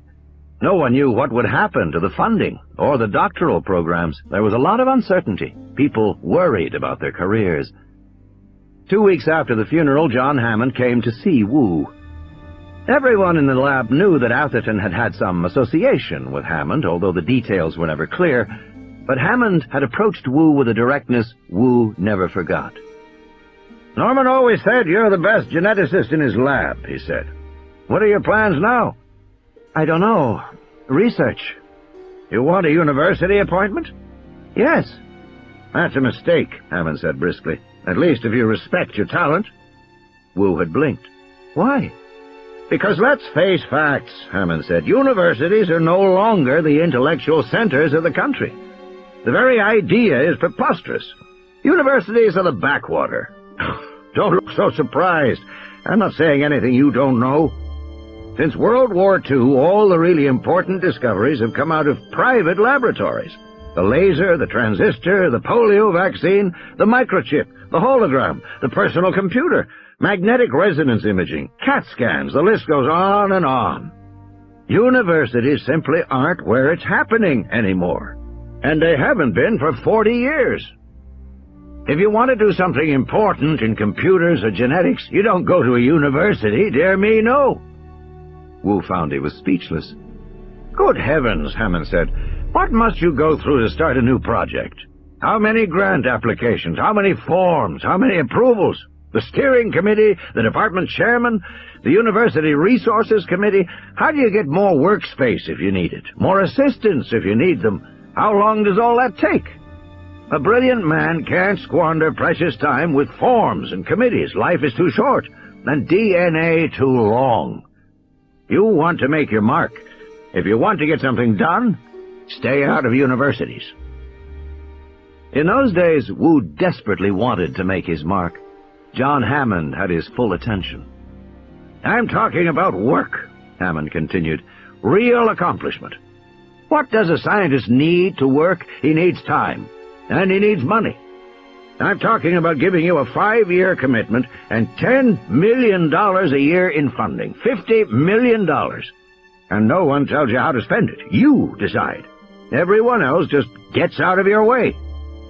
It sounded too good to be true. Wu was silent for a long time. Finally he said, "In return for what?" "For taking a crack at the impossible," Hammond said. "For trying something that probably can't be done." "What does it involve?" "I can't give you details, but the general area involves cloning reptiles." "I don't think that's impossible," Wu said. "Reptiles are easier than mammals. Cloning's probably only 10-15 years off, assuming some fundamental advances." "I've got 5 years," Hammond said, "and a lot of money, for somebody who wants to take a crack at it now." "Is my work publishable?" "Eventually. Not immediately, no." "But eventually publishable?" Wu asked, sticking on this point. Hammond had laughed. "Don't worry. If you succeed, the whole world will know about what you've done, I promise you." And now it seemed the whole world would indeed know, Wu thought. After 5 years of extraordinary effort, they were just a year away from opening the park to the public. Of course, those years hadn't gone exactly as Hammond had promised. Wu had had some people telling him what to do, and many times fearsome pressures were placed on him, and the work itself had shifted. It wasn't even reptilian cloning. Once they began to understand that dinosaurs were so similar to birds, it was avian cloning, a very different proposition, much more difficult. And for the last 2 years, Wu had been primarily an administrator, supervising teams of researchers and banks of computer-operated gene sequencers. Administration wasn't the kind of work he relished. It wasn't what he had bargained for. Still, he had succeeded. He had done what nobody really believed could be done, at least in so short a time. and Henry Wu thought that he should have some rights, some say in what happened, by virtue of his expertise and his efforts. Instead, he found his influence waning with each passing day. The dinosaurs existed. The procedures for obtaining them were worked out to the point of being routine. The technologies were mature, and John Hammond didn't need Henry Wu anymore. "That should be fine," Hammond said, speaking into the phone. He listened for a while and smiled at Wu. "Fine. Yes, fine." He hung up. "Where were we, Henry?" "We were talking about Phase 2, Wu said. "Oh, yes. We've gone over some of this before, Henry." "I know, but you don't realize—" "Excuse me, Henry," Hammond said with an edge of impatience in his voice. "I do realize. And I must tell you frankly, Henry, I see no reason to improve upon reality. Every change we've made in the genome has been forced on us by law or necessity. We may make other changes in the future to resist disease or for other reasons, but I don't think we should improve upon reality just because we think it's better that way. We have real dinosaurs out there now. That's what people want to see, and that's what they should see. That's our obligation, Henry. That's honest, Henry." And smiling, Hammond opened the door for him to leave. Control. Grant looked at all the computer monitors in the darkened control room, feeling irritable. Grant didn't like computers. He knew that this made him old-fashioned, dated as a researcher, but he didn't care. Some of the kids who worked for him had a real feeling for computers, an intuition. Grant never felt that. He found computers to be alien, mystifying machines.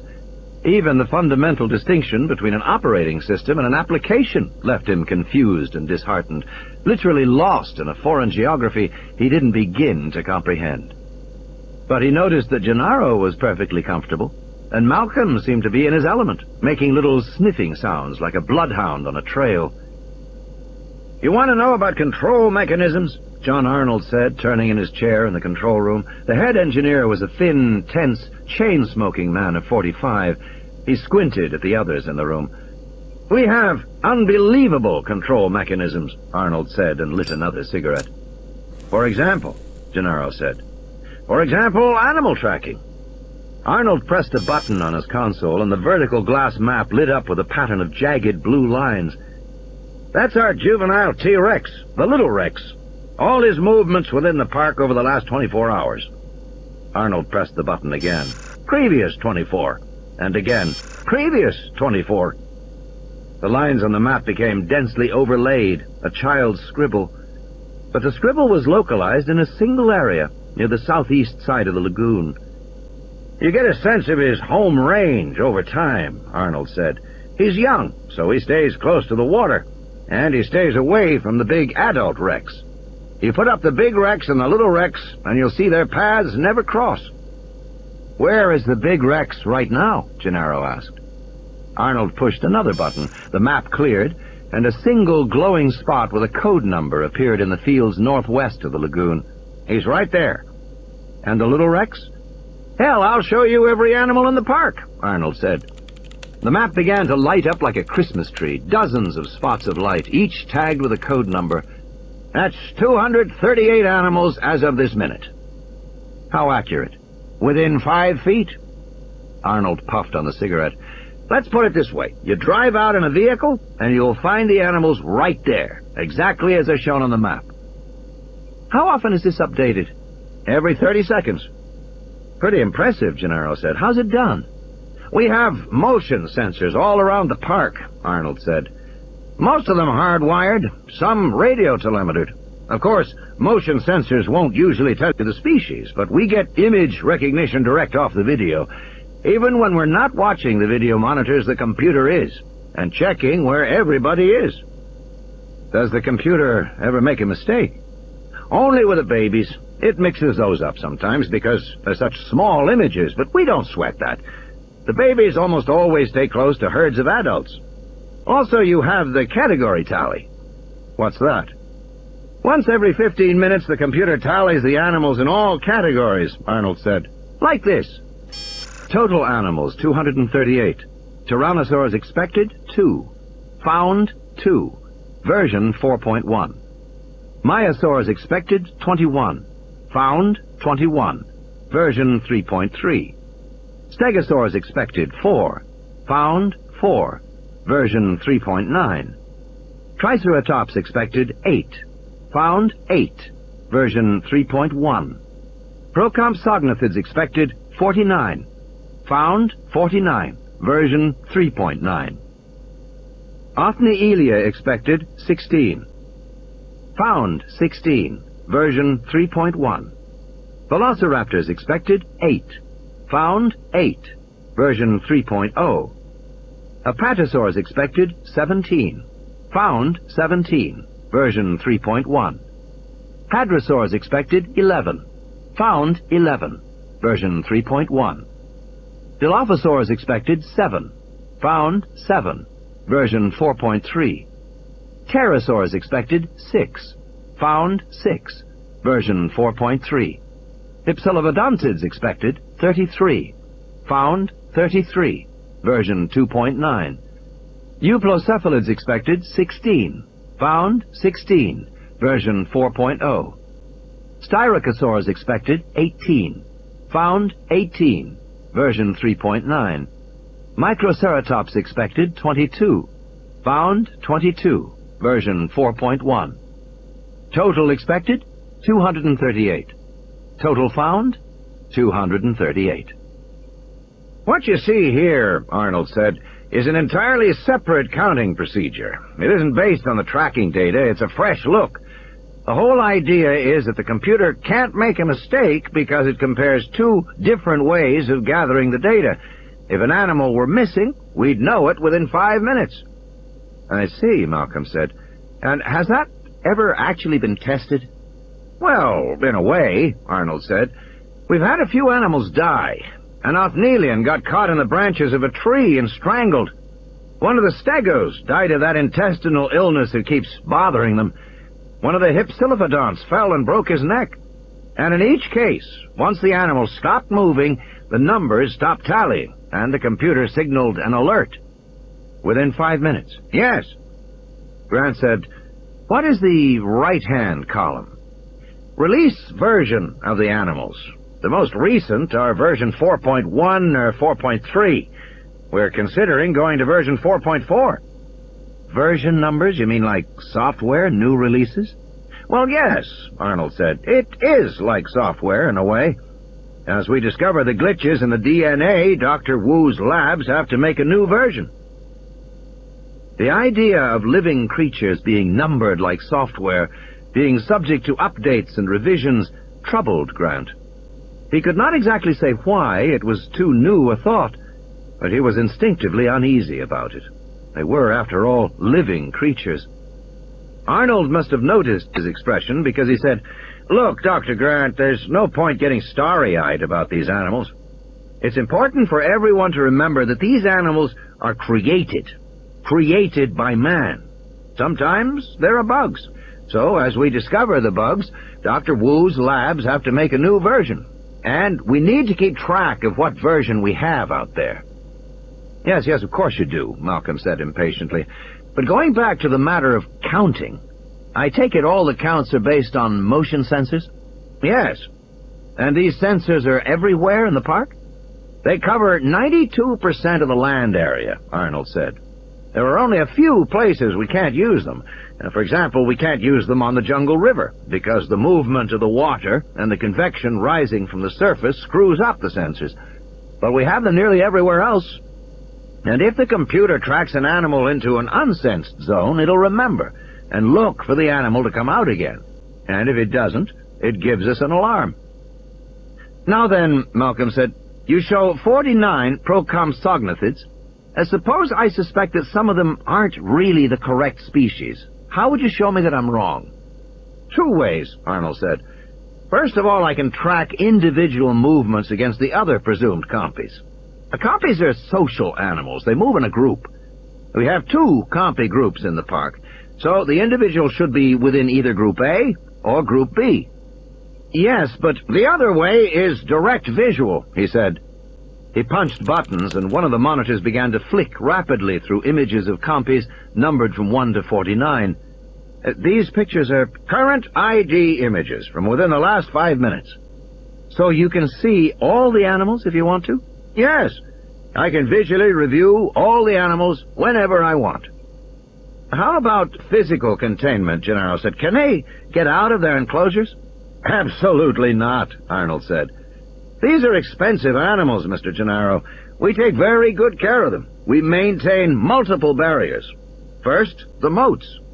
He pressed a button and the board lit up with a network of orange bars. These moats are never less than 12 feet deep and water-filled. For bigger animals, the moats may be 30 feet deep. Next, the electrified fences. Lines of bright red glowed on the board. We have 50 miles of 12-foot-high fencing, including 22 miles around the perimeter of the island. All the park fences carry 10,000 volts. The animals quickly learn not to go near them. But if one did get out, Gennaro said. Arnold snorted and stubbed out his cigarette. Just hypothetically, Gennaro said, supposing it happened. Muldoon cleared his throat. We'd go out and get the animal back, he said. We have lots of ways to do that. Taser shotguns, electrified nets, tranquilizers. All non-lethal because, as Mr. Arnold says, these are expensive animals. Gennaro nodded. And if one got off the island? It'd die in less than 24 hours, Arnold said. These are genetically engineered animals. They're unable to survive in the real world. How about this control system itself, Gennaro said. Could anybody tamper with it? Arnold was shaking his head. The system is hardened. The computer is independent in every way. Independent power and independent backup power. The system does not communicate with the outside, so it cannot be influenced remotely by modem. The computer system is secure. There was a pause. Arnold puffed his cigarette. Hell of a system, he said. Hell of a goddamn system. Then I guess, Malcolm said, your system works so well, you don't have any problems. We've got endless problems here, Arnold said, raising an eyebrow. But none of the things you worry about. I gather you're worried that the animals will escape and will get to the mainland and raise hell. We haven't got any concern about that at all. We see these animals as fragile and delicate. They've been brought back after 65 million years to a world that's very different from the one they left, the one they were adapted to. We have a hell of a time caring for them. You have to realize, Arnold continued, that men have been keeping mammals and reptiles in zoos for hundreds of years. So we know a lot about how to take care of an elephant or a croc, but nobody's ever tried to take care of a dinosaur before. They are new animals, and we just don't know. Diseases in our animals are the biggest concern. Diseases? Gennaro said, suddenly alarmed. Is there any way that a visitor could get sick? Arnold snorted again. You ever catch a cold from a zoo alligator, Mr. Gennaro? Zoos don't worry about that, neither do we. What we do worry about is the animals dying from their own illnesses or infecting other animals. But we have programs to monitor that, too. You want to see the Big Rex's health file? His vaccination record? His dental record? That's something. You ought to see the vet scrubbing those big fangs so he doesn't get tooth decay. Not just now, Gennaro said. What about your mechanical systems?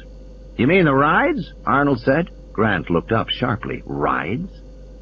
None of the rides are running yet, Arnold was saying. We have the Jungle River ride, where the boats follow tracks underwater, and we have the Aviary Lodge ride, but none of it's operational yet. The park will open with a basic dinosaur tour, the one that you're about to take in a few minutes. The other rides will come online 12 months after that. Wait a minute, Grant said. You're going to have rides? Like an amusement park? Arnold said, this is a zoological park. We have tours of different areas, and we call them rides, that's all. Grant frowned. Again he felt troubled. He didn't like the idea of dinosaurs being used for an amusement park. Malcolm continued his questions. You can run the whole park from this control room? Yes, Arnold said. I can run it single-handed if I have to. We've got that much automation built in. The computer by itself can track the animals, feed them, and fill their water troughs for 48 hours without supervision. This is the system Mr. Nedry designed? Malcolm asked. Dennis Nedry was sitting at a terminal in the far corner of the room, eating a candy bar and typing. Yes, that's right, Nedry said, not looking up from the keyboard. It's a hell of a system, Arnold said proudly. That's right, Nedry said absently. Just one or two minor bugs to fix. Now, Arnold said, I see the tour is starting, so unless you have other questions... Actually, just one, Malcolm said. Just a research question. You showed us that you can track the procompsognathids, and you can visually display them individually. Can you do any studies of them as a group? Measure them or whatever? If I wanted to know height or weight or... Arnold was punching buttons. Another screen came up, headed Height Distribution Procompsognathids, over a graph showing a smooth, symmetrical distribution curve with a single peak at 34 centimeters, based on the height of the procompsognathids in the park. We can do all of that, and very quickly, Arnold said. The computer takes measurement data in the course of reading the video screen, so it's translatable at once. You see here we have a normal Poisson distribution for the animal population. It shows that most of the animals cluster around an average central value, and a few are either larger or smaller than the average at the tails of the curve. You'd expect that kind of graph, Malcolm said. Yes, any healthy biological population shows this kind of distribution. Now then, Arnold said, lighting another cigarette, are there any other questions? No, Malcolm said. I've learned what I need to know. As they were walking out, Gennaro said, It looks like a pretty good system to me. I don't see how any animals could get off this island. Don't you? Malcolm said. I thought it was completely obvious. Wait a minute, Gennaro said. You think animals have gotten out? I know they have. Gennaro said, but how? You saw for yourself.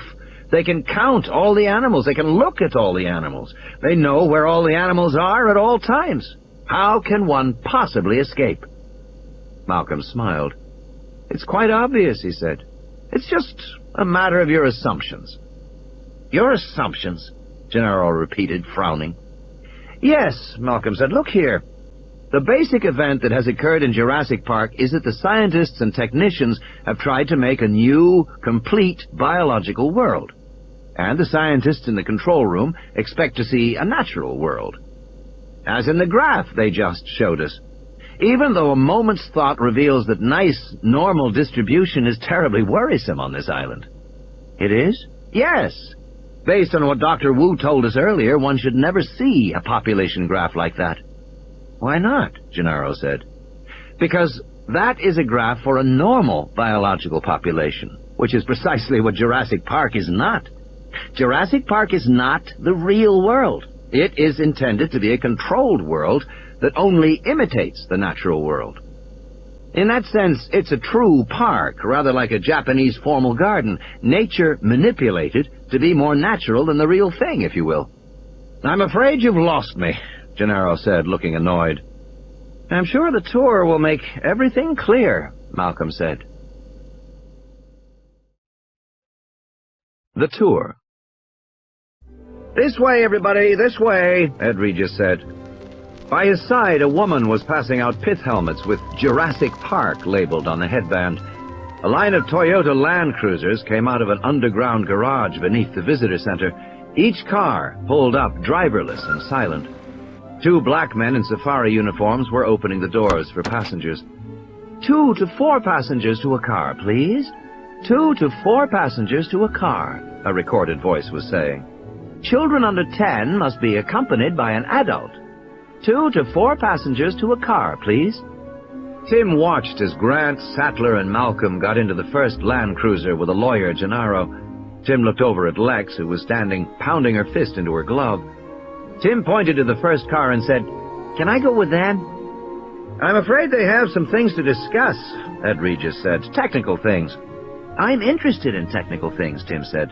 I'd rather go with them. Well, you'll be able to hear what they're saying, Regis said. We'll have a radio open between the cars. The second car came. Tim and Lex got in, and Ed Regis followed. "These are electric cars," Regis said, "guided by a cable in the roadway." Tim was glad he was sitting in the front seat because mounted in the dashboard were 2 computer screens and a box that looked to him like a CD-ROM. That was a laser disc player controlled by a computer. There was also a portable walkie-talkie and some kind of a radio transmitter.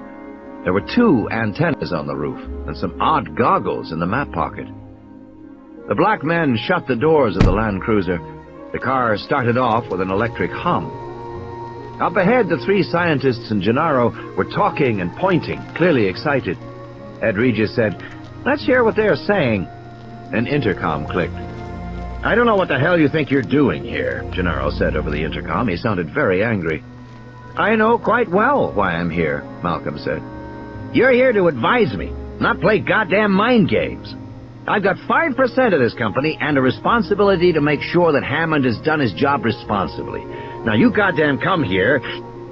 Ed Regis pressed the intercom button and said, "In keeping with the non-polluting policies of Jurassic Park, these lightweight electric Land Cruisers have been specially built for us by Toyota in Osaka. Eventually, we hope to drive among the animals, just as they do in African game parks. But for now, sit back and enjoy the self-guided tour." He paused. "And, by the way, we can hear you back here." "Oh, Christ," Gennaro said. "I have to be able to speak freely. I didn't ask for these damn kids to come—" Ed Regis smiled blandly and pushed a button. We'll just begin the show, shall we?" They heard a fanfare of trumpets, and the interior screens flashed "Welcome to Jurassic Park." A sonorous voice said, "Welcome to Jurassic Park. You are now entering the lost world of the prehistoric past, a world of mighty creatures long gone from the face of the earth, which you are privileged to see for the first time." "That's Richard Kiley," Ed Regis said. "We spared no expense." The Land Cruiser passed through a grove of low, stumpy palm trees. Richard Kiley was saying, "Notice, first of all, the remarkable plant life that surrounds you. Those trees to your left and right are called cycads, the prehistoric predecessors of palm trees. Cycads were a favorite food of the dinosaurs. You can also see Bennettitalians and ginkgos. The world of the dinosaur included more modern plants, such as pine and fir trees, and swamp cypresses. You will see these as well." The Land Cruiser moved slowly among the foliage. Tim noticed the fences and retaining walls were screened by greenery to heighten the illusion of moving through real jungle. "We imagine the world of the dinosaurs," said Richard Kiley's voice, "as a world of huge vegetarians, eating their way through the giant swampy forests of the Jurassic and Cretaceous world 100 million years ago. But most dinosaurs were not as large as people think. The smallest dinosaurs were no bigger than a house cat, and the average dinosaur was about as big as a pony. We are first going to visit one of these average-sized animals, called hypsilophodonts. If you look to your left, you may catch a glimpse of them now." They all looked to the left. The Land Cruiser stopped on a low rise where a break in the foliage provided a view to the east. They could see a sloping forested area which opened into a field of yellow grass that was about 3 feet high. There were no dinosaurs. "Where are they?" Lex said. Tim looked at the dashboard. The transmitter lights blinked and the CD-ROM whirred. Obviously, the disk was being accessed by some automatic system. He guessed that the same motion sensors that tracked the animals also controlled the screens in the Land Cruiser. The screens now showed pictures of hypsilophodonts and printed out data about them. The voice said, "Hypsilophodonts are the gazelles of the dinosaur world, small, quick animals that once roamed everywhere in the world, from England to Central Asia to North America. We think these dinosaurs were so successful because they had better jaws and teeth for chewing plants than their contemporaries did. In fact, the name hypsilophodontid means high-ridged tooth, which refers to the characteristic self-sharpening teeth of these animals. You can see them in the plains directly ahead, and also perhaps in the branches of the trees."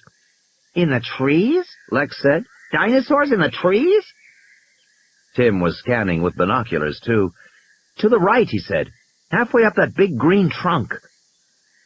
In the dappled shadows of the tree, a motionless dark green animal about the size of a baboon stood on a branch. It looked like a lizard standing on its hind legs. It balanced itself with a long, drooping tail. "That's an ophnelia," Tim said. "The small animals you see are called ophnelia," the voice said, "in honor of the 19th century dinosaur hunter Othniel Marsh of Yale." Tim spotted 2 more animals on the higher branches of the same tree. They were all about the same size. None of them were moving. "Pretty boring," Lex said. "They're not doing anything." "The main herd of animals can be found in the grassy plain below you," said the voice. "We can rouse them with a simple mating call." A loudspeaker by the fence gave a long nasal call, like the honking of geese. From the field of grass directly to their left, 6 lizard heads poked up, one after another. The effect was comical, and Tim laughed. The heads disappeared. The loudspeaker gave the call again, and once again the heads poked up, in exactly the same way, one after another. The fixed repetition of the behavior was striking. "Hypsilophodonts are not especially bright animals," the voice explained. "They have roughly the intelligence of a domestic cow." The heads were dull green, with a mottling of dark browns and blacks that extended down the slender necks. Judging from the size of the heads, Tim guessed their bodies were 4 feet long, about as large as deer. Some of the Hypsilophodonts were chewing, the jaws working. One reached up and scratched its head with a 5-fingered hand. The gesture gave the creature a pensive, thoughtful quality. If you see them scratching, that is because they have skin problems. The veterinary scientists here at Jurassic Park think it may be a fungus or an allergy, but they're not sure yet. After all, these are the first dinosaurs in history ever to be studied alive. The electric motor of the car started, and there was a grinding of gears. At the unexpected sound, the herd of Hypsilophodonts suddenly leapt into the air and bounded above the grass like kangaroos, showing their full bodies with massive hind limbs and long tails in the afternoon sunlight. In a few leaps, they were gone. Now that we've had a look at these fascinating herbivores, we will go on to some dinosaurs that are a little larger. Quite a bit larger, in fact. The land cruisers continued onward, moving south through Jurassic Park. Control. "Gears are grinding," John Arnold said in the darkened control room. "Have maintenance check the electric clutches on vehicles BB4 and BB5 when they come back." "Yes, Mr. Arnold," replied the voice on the intercom. "A minor detail," Hammond said, walking in the room. Looking out, he could see the 2 land cruisers moving south through the park. Muldoon stood in the corner, silently watching. Arnold pushed his chair back from the central console at the control panel. "There are no minor details, Mr. Hammond," he said, and he lit another cigarette. Nervous at most times, Arnold was especially edgy now. He was only too aware that this was the first time visitors had actually toured the park. In fact, Arnold's team didn't often go into the park. Harding, the vet, sometimes did. The animal handlers went to the individual feeding houses, but otherwise they watched the park from the control room. And now, with visitors out there, he worried about 100 details. John Arnold was a systems engineer who had worked on the Polaris submarine missile in the late 1960s, until he had his first child and the prospect of making weapons became too distasteful. Meanwhile, Disney had started to create amusement park rides of great technological sophistication, and they employed a lot of aerospace people. Arnold helped build Disney World in Orlando, and had gone on to implement major parks at Magic Mountain in California, Old Country in Virginia, and Astroworld in Houston. His continuous employment at parks had eventually given him a somewhat skewed view of reality. Arnold contended, only half-jokingly, that the entire world was increasingly described by the metaphor of the theme park. "Paris is a theme park," he once announced after a vacation, "although it's too expensive, and the park employees are unpleasant and sullen." For the past 2 years, Arnold's job had been to get Jurassic Park up and running. As an engineer, he was accustomed to long time schedules. He often referred to the September opening, by which he meant September of the following year. And as the September opening approached, he was unhappy with the progress that had been made. He knew from experience that it sometimes took years to work the bugs out of a single park ride, let alone get a whole park running properly. You're just a worrier, Hammond said. I don't think so, Arnold said. You've got to realize that from an engineering standpoint, Jurassic Park is by far the most ambitious theme park in history. Visitors will never think about it, but I do. He ticked the points off on his fingers. First, Jurassic Park has all the problems of any amusement park. Ride maintenance, queue control, transportation, food handling, living accommodations, trash disposal, security. Second, we have all the problems of a major zoo. Care of the animals, health and welfare, feeding and cleanliness, protection from insects, pests, allergies, and illnesses, maintenance of barriers, and all the rest. And finally, we have the unprecedented problems of caring for a population of animals that no one has ever tried to maintain before. Oh, it's not as bad as all that, Hammond said. Yes, it is. You're just not here to see it, Arnold said. The tyrannosaurs drink the lagoon water and sometimes get sick. We aren't sure why.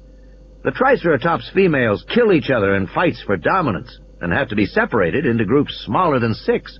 We don't know why. The stegosaurs frequently get blisters on their tongues and diarrhea for reasons no one yet understands, even though we've lost 2. Hypsilophodonts get skin rashes. And the velociraptors... Let's not start on the velociraptors, Hammond said. I'm sick of hearing about the velociraptors, how they're the most vicious creatures anyone has ever seen. They are, Muldoon said in a low voice. They should all be destroyed. You wanted to fit them with radio collars, Hammond said, and I agreed. Yes, and they promptly chewed the collars off. But even if the raptors never get free, Arnold said, I think we have to accept that Jurassic Park is inherently hazardous. Oh, balls, Hammond said. Whose side are you on, anyway? We now have 15 species of extinct animals, and most of them are dangerous, Arnold said. We've been forced to delay the Jungle River ride because of the Dilophosaurs, and the Teratops Lodge in the aviary, because the pterodactyls are so unpredictable. These aren't engineering delays, Mr. Hammond. They're problems with control of the animals. You had plenty of engineering delays, Hammond said. Don't blame it on the animals. Yes, we have. In fact, it's all we could do to get the main attraction, Park Drive, working correctly, to get the CD-ROMs inside the cars to be controlled by the motion sensors. It's taken weeks of adjustment to get that working properly. And now the electric gear shifts on the cars are acting up. The gear shifts. Let's keep it in perspective, Hammond said. You get the engineering correct, and the animals will fall into place. After all, they're trainable. From the beginning, this had been one of the core beliefs of the planners.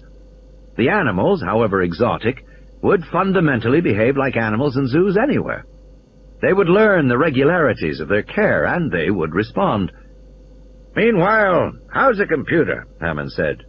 He glanced at Dennis Nedry, who was working at a terminal in the corner of the room. This damn computer has always been a headache. We're getting there, Nedry said. If you had done it right in the first place, Hammond began, but Arnold put a restraining hand on his arm. Arnold knew there was no point in antagonizing Nedry while he was working. It's a large system, Arnold said. There are bound to be glitches. In fact, the bug list now ran to more than 130 items, and included many odd aspects.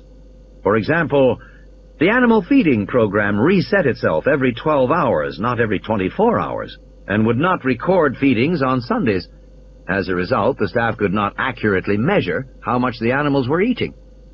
The security system, which controlled all the security card-operated doors, cut out whenever main power was lost and did not come back on with auxiliary power. The security program only ran with main power. The physical conservation program, intended to dim lights after 10 p.m., only worked on alternate days of the week. The automated fecal analysis, called auto-poop, designed to check for parasites in the animal stools, invariably recorded all specimens as having the parasite Plagostomum venulosum, although none did. The program then automatically dispensed medication into the animal's food. If the handlers dumped the medicine out of the hoppers to prevent its being dispensed, an alarm sounded, which could not be turned off. And so it went, page after page of errors. When he had arrived, Dennis Nedry had been under the impression that he could make all the fixes himself over the weekend. He had paled when he saw the full listing. Now he was calling his office in Cambridge, telling his staff programmers they were going to have to cancel their weekend plans and work overtime until Monday. And he had told John Arnold that he would need to use every telephone link between Isla Nublar and the mainland just to transfer program data back and forth to his programmers. While Nedry worked, Arnold punched up a new window in his own monitor. It allowed him to see what Nedry was doing at the corner console. Not that he didn't trust Nedry, but Arnold just liked to know what was going on. He looked at the graphics display on his right-hand console, which showed the progress of the electric land cruisers. They were following the river, just north of the aviary and the Ornithischian paddock. "If you look to your left," said the voice, "you will see the dome of the Jurassic Park aviary, which is not yet finished for visitors." Tim saw sunlight glinting off aluminum struts in the distance. "And directly below is our Mesozoic jungle river, where, if you are lucky, you just may catch a glimpse of a very rare carnivore. Keep your eyes peeled, everyone." Inside the Land Cruiser, the screen showed a bird-like head topped with a flaming red crest. But everyone in Tim's car was looking out the windows. The car was driving along a high ridge, overlooking a fast-moving river below. The river was almost enclosed by dense foliage on both sides. "There they are now," said the voice. "The animals you see are called Dilophosaurs." Despite what the recording said, Tim saw only one. The Dilophosaur crouched on its hind legs by the river, drinking. It was built on the basic carnivore pattern, with a heavy tail, strong hind limbs, and a long neck. Its 10-foot-tall body was spotted yellow and black like a leopard. But it was the head that held Tim's attention. Two broad, curving crests ran along the top of the head from the eyes to the nose. The crests met in the center, making a V shape above the dinosaur's head. The crests had red and black stripes, reminiscent of a parrot or toucan. The animal gave a soft hooting cry like an owl. "They're pretty," Lex said. "Dilophosaurus," the tape said, "is one of the earliest carnivorous dinosaurs.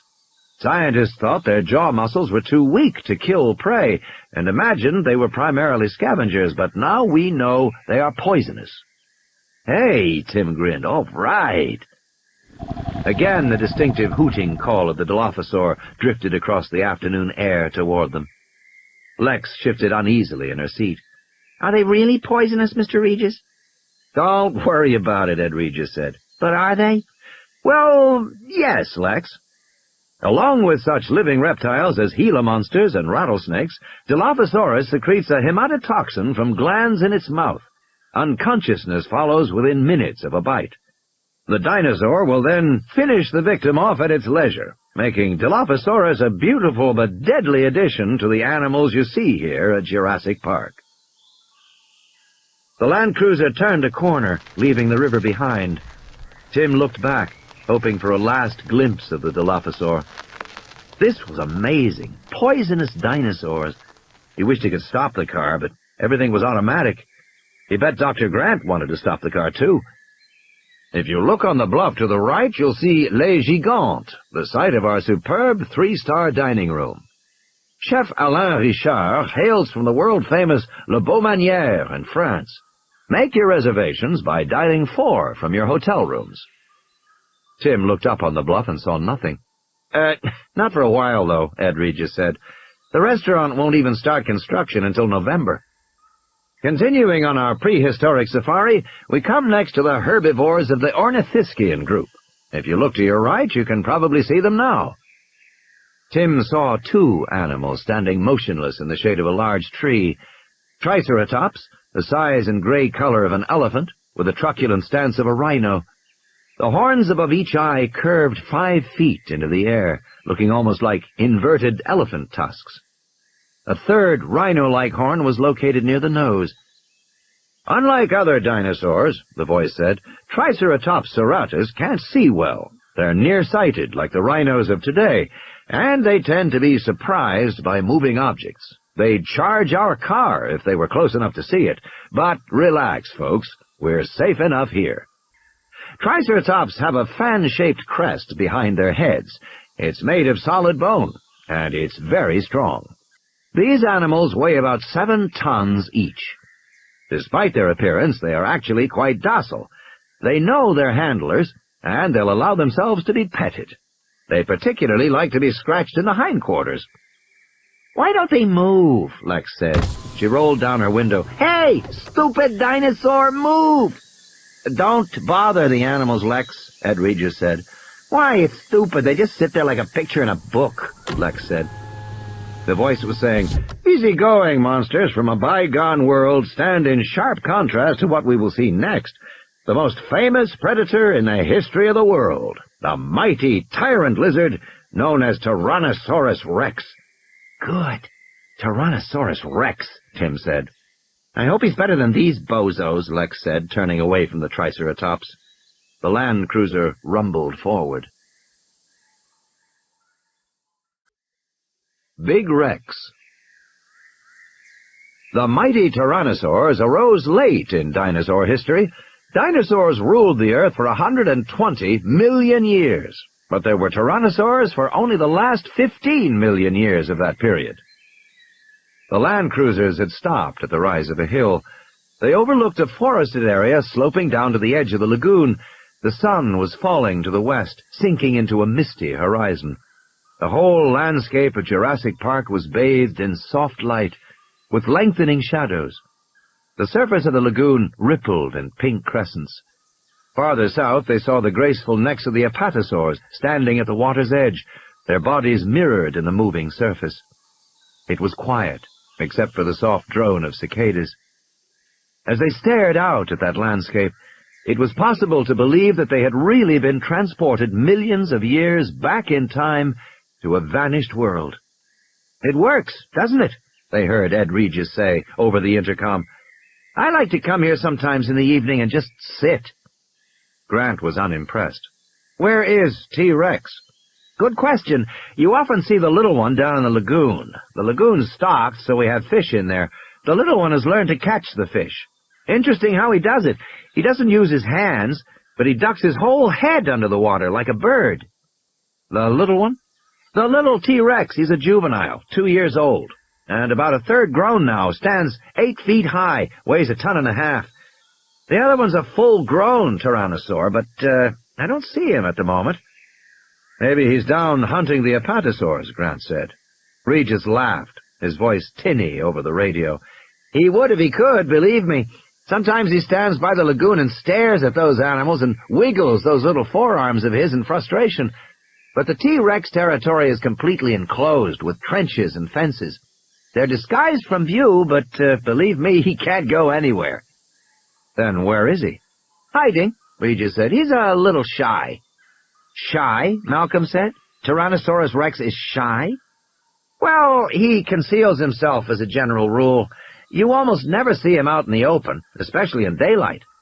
"Why is that?" "We think it's because he has sensitive skin and sunburns easily." Malcolm began to laugh. Grant sighed. "You're destroying a lot of illusions." "I don't think you'll be disappointed," Regis said. "Just wait." They heard a soft bleating sound. In the center of a field, a small cage rose up into view, lifted on hydraulics from underground.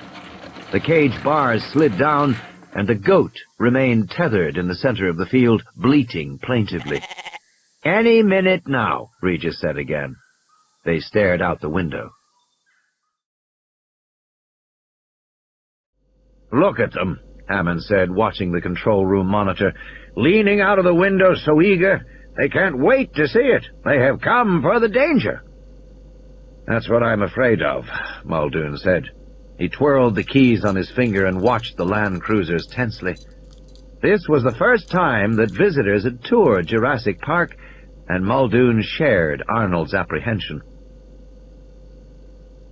Robert Muldoon was a big man, 50 years old, with a steel-gray mustache and deep blue eyes.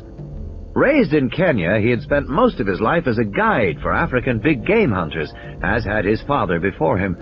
But since 1980, he had worked principally for conservation groups and zoo designers as a wildlife consultant. He had become well known. An article in the London Sunday Times had said, "What Robert Trent Jones is to golf courses, Robert Muldoon is to zoos. a designer of unsurpassed knowledge and skill. In 1986, he had done some work for a San Francisco company that was building a private wildlife park on an island in North America. Muldoon had laid out the boundaries for different animals, defining space and habitat requirements for lions, elephants, zebras, and hippos, identifying which animals could be kept together and which had to be separated. At the time, it had been a fairly routine job. He had been more interested in an Indian park called Tiger World in southern Kashmir. Then, a year ago, he was offered a job as game warden of Jurassic Park. It coincided with a desire to leave Africa. The salary was excellent. Muldoon had taken it on for a year. He was astonished to discover the park was really a collection of genetically engineered prehistoric animals. It was, of course, interesting work, but during his years in Africa, Muldoon had developed an unblinking view of animals, an unromantic view, that frequently set him at odds with the Jurassic Park management in California, particularly the little martinet standing beside him in the control room. In Muldoon's opinion, cloning dinosaurs in a laboratory was one thing, maintaining them in the wild was quite another. It was Muldoon's view that some dinosaurs were too dangerous to be kept in a park setting. In part, the danger existed because they still knew so little about the animals. For example, nobody even suspected the Dilophosaurs were poisonous until they were observed hunting indigenous rats on the island, biting the rodents and then stepping back to wait for them to die.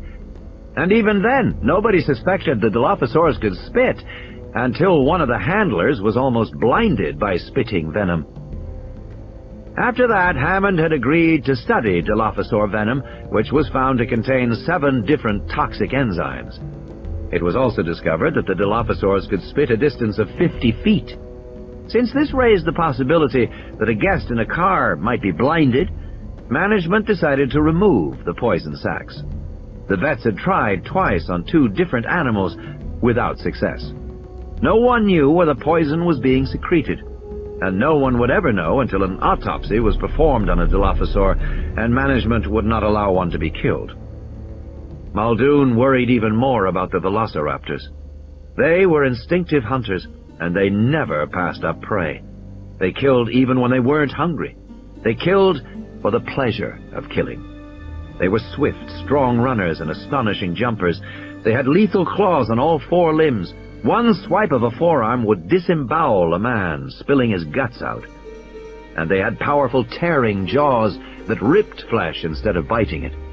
They were far more intelligent than the other dinosaurs, and they seemed to be natural cage breakers. Every zoo expert knew that certain animals were especially likely to get free of their cages. Some, like monkeys and elephants, could undo cage doors. Others, like wild pigs, were unusually intelligent and could lift gate fasteners with their snouts. But who would suspect that the giant armadillo was a notorious cage breaker? Or the moose? Yet a moose was almost as skillful with its snout as an elephant with its trunk. Moose were always getting free. They had a talent for it. And so did velociraptors. Raptors were at least as intelligent as chimpanzees. And like chimpanzees, they had agile hands that enabled them to open doors and manipulate objects. They could escape with ease. And when, as Muldoon had feared, one of them finally escaped, it killed 2 construction workers and maimed a 3rd before being recaptured. After that episode, the visitor lodge had been reworked with heavy barred gates, a high perimeter fence, and tempered glass windows, and the raptor holding pen was rebuilt with electronic sensors to warn of another impending escape. Muldoon wanted guns as well, and he wanted shoulder-mounted law missile launchers. Hunters knew how difficult it was to bring down a 4-ton African elephant, and some of the dinosaurs weighed 10 times as much. Management was horrified, insisting there be no guns anywhere on the island.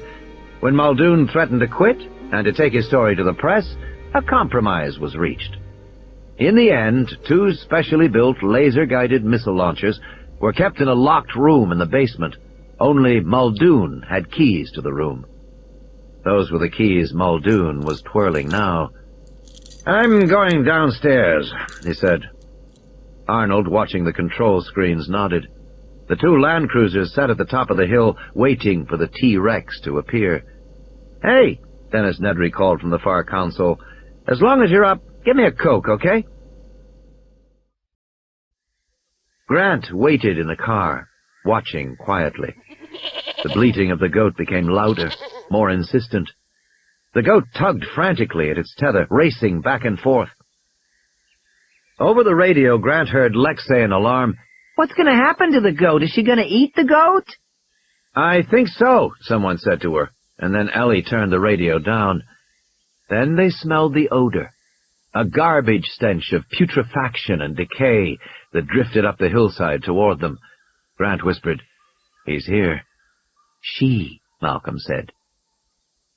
The goat was tethered in the center of the field, 30 yards from the nearest trees. The dinosaur must be somewhere among the trees, but for a moment Grant could see nothing at all. Then he realized he was looking too low. The animal's head stood 20 feet above the ground, half concealed among the upper branches of the palm trees. Malcolm whispered, "Oh, my God. She's as large as a bloody building." Grant stared at the enormous square head, 5 feet long, mottled reddish-brown, with huge jaws and fangs. The Tyrannosaur's jaws worked once, opening and closing, but the huge animal did not emerge from hiding. Malcolm whispered, "How long will it wait?" "Maybe 3 or 4 minutes. Maybe—" The Tyrannosaur sprang silently forward, fully revealing her enormous body. In 4 bounding steps, she covered the distance to the goat, bent down, and bit it through the neck. The bleating stopped. There was silence. Poised over her kill, the Tyrannosaur became suddenly hesitant. Her massive head turned on the muscular neck, looking in all directions. She stared fixedly at the land cruiser, high above on the hill. Malcolm whispered, "Can she see us?" "Oh, yes," Regis said on the intercom. "Let's see if she's going to eat here in front of us, or if she's going to drag the prey away." The Tyrannosaur bent down and sniffed the carcass of the goat. A bird chirped, her head snapped up, alert, watchful. She looked back and forth, scanning in small, jerking shifts. "Like a bird," Ellie said. Still the Tyrannosaur hesitated. "What is she afraid of?" Malcolm whispered. "Probably another Tyrannosaur," Grant whispered. Big carnivores like lions and tigers often became cautious after a kill, behaving as if suddenly exposed. 19th century zoologists imagined the animals felt guilty for what they had done, but contemporary scientists documented the effort behind a kill, hours of patient stalking before the final lunge, as well as the frequency of failure. The idea of nature red in tooth and claw was wrong. Most often the prey got away. When a carnivore finally brought down an animal, it was watchful for another predator who might attack it and steal its prize. Thus, this Tyrannosaur was probably fearful of another Tyrannosaur. The huge animal bent over the goat again. One great hind limb held the carcass in place as the jaws began to tear the flesh. "She's going to stay," Regis whispered. "Excellent." The Tyrannosaur lifted her head again, ragged chunks of bleeding flesh in her jaws. She stared at the land cruiser. She began to chew. They heard the sickening crunch of bones. "Ew," Lex said over the intercom. "That's disgusting." And then, as if caution had finally gotten the better of her, the Tyrannosaur lifted the remains of the goat in her jaws and carried them silently back among the trees. "Ladies and gentlemen, Tyrannosaurus Rex," the tape said. The land cruiser started up and moved silently off through the foliage. Malcolm sat back in his seat. "Fantastic," he said. Gennaro wiped his forehead. He looked pale. Control. Henry Wu came into the control room to find everyone sitting in the dark, listening to the voices on the radio. "Jesus, if an animal like that gets out," Gennaro was saying, his voice tinny on the speaker, "there'd be no stopping it." "No stopping it, no. Huge, with no natural enemies. My God, think of it." In the control room, Hammond said, "Damn those people. They are so negative." Wu said, "They're still going on about an animal escaping? I don't understand. They must have seen by now that we have everything under control." We've engineered the animals and engineered the resort." He shrugged. It was Wu's deepest perception that the park was fundamentally sound, as he believed his paleo-DNA was fundamentally sound. Whatever problems might arise in the DNA were essentially point problems in the code, causing a specific problem in the phenotype, an enzyme that didn't switch on or a protein that didn't fold. Whatever the difficulty, it was always solved with a relatively minor adjustment in the next version. Similarly, he knew that Jurassic Park's problems were not fundamental problems. They were not control problems. Nothing as basic or as serious as the possibility of an animal escaping. Wu found it offensive to think that anyone would believe him capable of contributing to a system where such a thing could happen. "It's that Malcolm," Hammond said darkly. "He's behind it all. He was against us from the start, you know. He's got his theory that complex systems can't be controlled and nature can't be imitated. I don't know what his problem is. Hell, we're just making a zoo here. World's full of them and they all work fine. But he's going to prove his theory or die trying. I just hope he doesn't panic Gennaro into trying to shut the park down." Wu said, "Can he do that?" "No," Hammond said, "but he can try. He can try and frighten the Japanese investors and get them to withdraw funds. Or he can make a stink with the San Jose government. He can make trouble." Arnold stubbed out his cigarette. "Let's wait and see what happens," he said. "We believe in the park. Let's see how it plays out." Muldoon got off the elevator, nodded to the ground floor guard, and went downstairs to the basement. He flicked on the lights. The basement was filled with 24 Land Cruisers arranged in neat rows. These were the electric cars that would eventually form an endless loop, touring the park, returning to the visitor center. In the corner was a Jeep with a red stripe, one of 2 gasoline-powered vehicles. Harding, the vet, had taken the other that morning, which could go anywhere in the park, even among the animals. The Jeeps were painted with a diagonal red stripe because for some reason it discouraged the Triceratops from charging the car. Muldoon moved past the Jeep toward the back. The steel door to the armaments room was unmarked. He unlocked it with his key and swung the heavy door wide. Gun racks lined the interior. He pulled out a Randler shoulder launcher and a case of canisters. He tucked 2 gray rockets under his other arm. After locking the door behind him, he put the gun into the back seat of the Jeep. As he left the garage, he heard the distant rumble of thunder.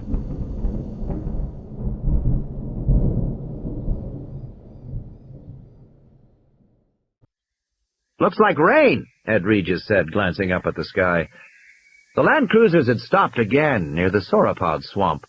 A large herd of apatosaurs was grazing at the edge of the lagoon, eating the leaves of the upper branches of the palm trees. In the same area were several duck-billed hadrosaurs, which in comparison looked much smaller. Of course, Tim knew the hadrosaurs weren't really small. It was only that the apatosaurs were so much larger. Their tiny heads reached 50 feet into the air, extending out on their long necks. "The big animals you see are commonly called Verantosaurus," the recording said, "but they are actually Apatosaurus. They weigh more than 30 tons. That means a single animal is as big as a whole herd of modern elephants. And you may notice that their preferred area, alongside the lagoon, is not swampy. Despite what the books say, Verantosaurs avoid swamps. They prefer dry land." "Verantosaurus is the biggest dinosaur, Lex," Ed Regis said. Tim didn't bother to contradict him. Actually, Brachiosaurus was 3 times as large, and some people thought Ultrasaurus and Seismosaurus were even larger than Brachiosaurus. Seismosaurus might have weighed 100 tons. Alongside the apatosaurs, the smaller hadrosaurs stood on their hind legs to get at foliage. They moved gracefully for such large creatures. Several infant hadrosaurs scampered around the adults, eating the leaves that dropped from the mouths of the larger animals. "The dinosaurs of Jurassic Park don't breed," the recording said. "The young animals you see were introduced a few months ago, already hatched, but the adults nurture them anyway." There was the rolling growl of thunder. The sky was darker, lower, and menacing. "Yeah, looks like rain, all right," Ed Regis said. The car started forward, and Tim looked back at the hadrosaurs. Suddenly, off to one side, he saw a pale yellow animal moving quickly. There were brownish stripes on its back. He recognized it instantly. "Hey!" he shouted. "Stop the car!" "What is it?" Ed Regis said. "Quick! Stop the car!" "We move on now to see the last of our great prehistoric animals, the stegosaurs," the recorded voice said. "What's the matter, Tim?" "I saw one! I saw one in the field out there." "Saw what?" "A raptor in that field." "The stegosaurs are a mid-Jurassic animal evolving about 170 million years ago," the recording said. "Several of these remarkable herbivores live here at Jurassic Park." "Oh, I don't think so, Tim," Ed Regis said. "Not a raptor." "I did! Stop the car!" There was a babble on the intercom as the news was relayed to Grant and Malcolm. "Tim says he saw a raptor." "Where?" "Back at the field." "Let's go back and look." "We can't go back," Ed Regis said. "We can only go forward. The cars are programmed." "We can't go back?" Grant said. "No," Regis said. "Sorry. You see, it's kind of a ride." "Tim, this is Professor Malcolm," said a voice cutting in on the intercom. "I have just one question for you about this raptor. How old would you say it was?" "Older than the baby we saw today," Tim said, "and younger than the big adults in the pen. The adults were 6 feet tall. This one was about half that size." "That's fine," Malcolm said. "I only saw it for a second," Tim said. "I'm sure it wasn't a raptor," Ed Regis said. "It couldn't possibly be a raptor. Must have been one of the Aussies. They're always jumping their fences. We have a hell of a time with them." "I know I saw a raptor," Tim said. "I'm hungry," Lex said. She was starting to whine. In the control room, Arnold turned to Wu. "What do you think the kids saw?" "I think it must have been an Aussie." Arnold nodded. "We have trouble tracking Aussies because they spend so much time in the trees." The Aussies were an exception to the usual minute-to-minute control they maintained over the animals. The computers were constantly losing and picking up the Aussies as they went into the trees and then came down again. "What burns me," Hammond said, "is that we have made this wonderful park, this fantastic park, and our very first visitors are going through it like accountants, just looking for problems. They aren't experiencing the wonder of it at all." "That's their problem," Arnold said. "We can't make them experience wonder." The intercom clicked and Arnold heard a voice drawl. John, this is the NB over at the dock. We haven't finished offloading, but I'm looking at that storm pattern south of us. I'd rather not be tied up here if this chop gets any worse." Arnold turned to the monitor showing the cargo vessel, which was moored at the dock on the east side of the island. He pressed the radio button. "How much left to do, Jim?" "Just the 3 final equipment containers. I haven't checked the manifest, but I assume you can wait another 2 weeks for it. We're not well berthed here, you know, and we're 100 miles offshore." "You're requesting permission to leave?" "Yes, John." "I want that equipment," Hammond said. "That's equipment for the labs. We need it." "Yes," Arnold said, "but you didn't want to put money into a storm barrier to protect the pier, so we don't have a good harbor. If the storm gets worse, the ship will be pounded against the dock. I've seen ships lost that way. Then you've got all the other expenses, replacement of the vessel, plus salvage to clear your dock, and you can't use your dock until you do." Hammond gave a dismissing wave. "Get them out of there." "Permission to leave, Anby," Arnold said into the radio. "See you in 2 weeks," the voice said. On the video monitor, they saw the crew on the decks, casting off the lines. Arnold turned back to the main console bank. He saw the land cruisers moving through fields of steam. "Where are they now?" Hammond said. "It looks like the South Fields," Arnold said. The southern end of the island had more volcanic activity than the north. "That means they should be almost to the Stegos. I'm sure they'll stop and see what Harding is doing." Stegosaur. As the Land Cruiser came to a stop, Ellie Sattler stared through the plumes of steam at the Stegosaurus. It was standing quietly, not moving. A jeep with a red stripe was parked alongside it. "I have to admit, that's a funny-looking animal," Malcolm said. The Stegosaurus was 20 feet long with a huge, bulky body and vertical armor plates along its back. The tail had dangerous-looking 3-foot spikes. but the neck tapered to an absurdly small head with a stupid gaze, like a very dumb horse. As they watched, a man walked around from behind the animal. "That's our vet, Dr. Harding," Regis said over the radio. "He's anesthetized the stego, which is why it's not moving. It's sick."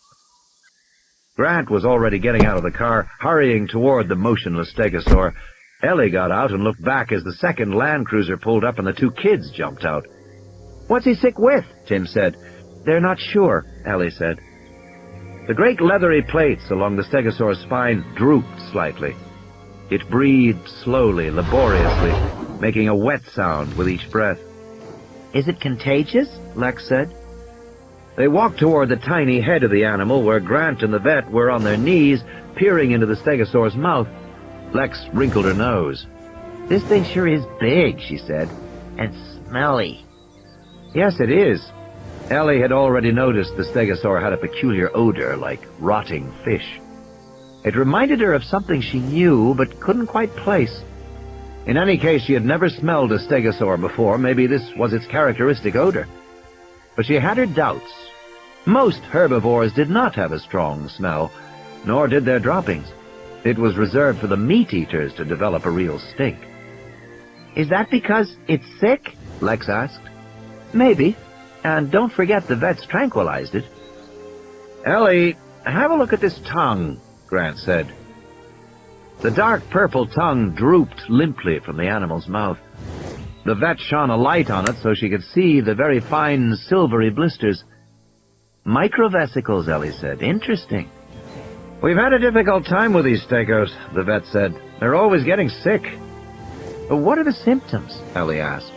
She scratched the tongue with her fingernail. A clear liquid exuded from the broken blisters.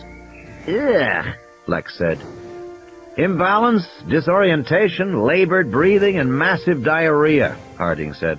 "Seems to happen about once every 6 weeks or so." "They feed continuously?" "Oh, yes," Harding said. "Animal this size has to take in a minimum of 500 or 600 pounds of plant matter daily just to keep going. They're constant foragers." "Then it's not likely to be poisoning from a plant," Ellie said. "Constant browsers would be constantly sick if they were eating a toxic plant, not every 6 weeks." "Exactly," the vet said. "May I?" Ellie asked. She took the flashlight from the vet. "You have pupillary effects from the tranquilizer?" she said, shining the light in the stegosaur's eye. "Yes, there's a meiotic effect. Pupils are constricted." "But these pupils are dilated," she said. Harding looked. There was no question. The stegosaur's pupil was dilated and did not contract when light shone on it. "I'll be damned," he said. "That's a pharmacological effect." "Yes." Ellie got back on her feet and looked around. "What is the animal's range?" About 5 square miles. "In this general area?" she asked. They were in an open meadow with scattered rocky outcrops and intermittent plumes of steam rising from the ground. It was late afternoon, and the sky was pink beneath the lowering gray clouds. "The range is mostly north and east of here," Harding said, "but when they get sick, they're usually somewhere around this particular area." It was an interesting puzzle, she thought. How to explain the periodicity of the poisoning? She pointed across the field. "You see those low, delicate-looking bushes?" "West Indian lilac," Harding nodded. "We know it's toxic. The animals don't eat it." "You're sure?" "Yes, we monitor them on video, and I've checked droppings, just to be certain. The stegos never eat the lilac bushes." Melia azederach, called Chinaberry or West Indian lilac, contained a number of toxic alkaloids. The Chinese use the plant as a fish poison. "They don't eat it," the vet said. "Interesting," Ellie said, "because otherwise I would have said that this animal shows all the classic signs of Melia toxicity. Stupor, blistering of the mucous membranes, and pupillary dilatation." She set off toward the field to examine the plants more closely, her body bent over the ground.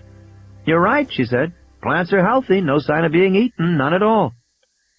"And there's the 6-week interval," the vet reminded her. "The stegosaurs come here how often?"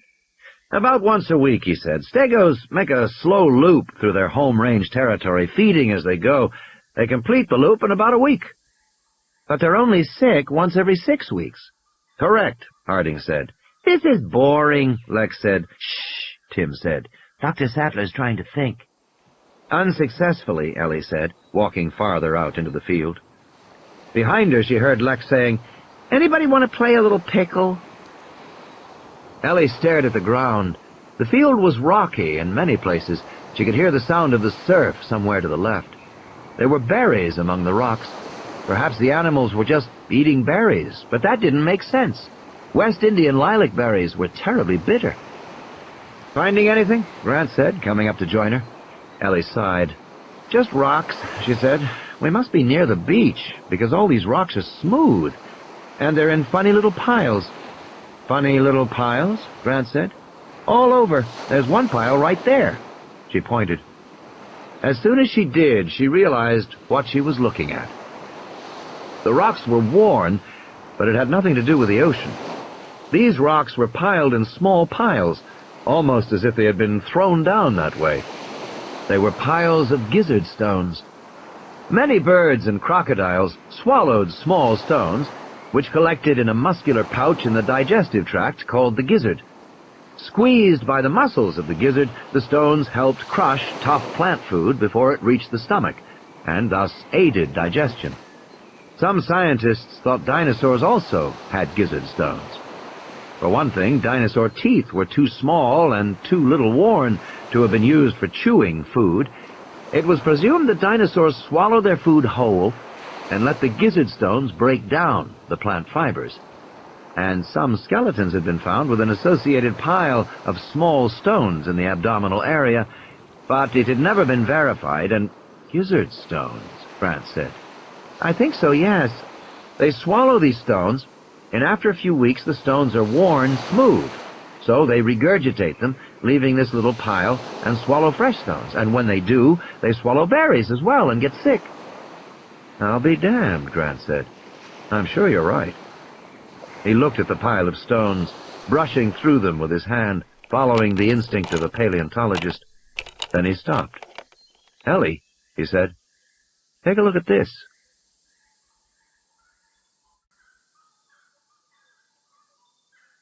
"Put it there, babe, right in the old mitt," Lex cried, and Gennaro threw the ball to her.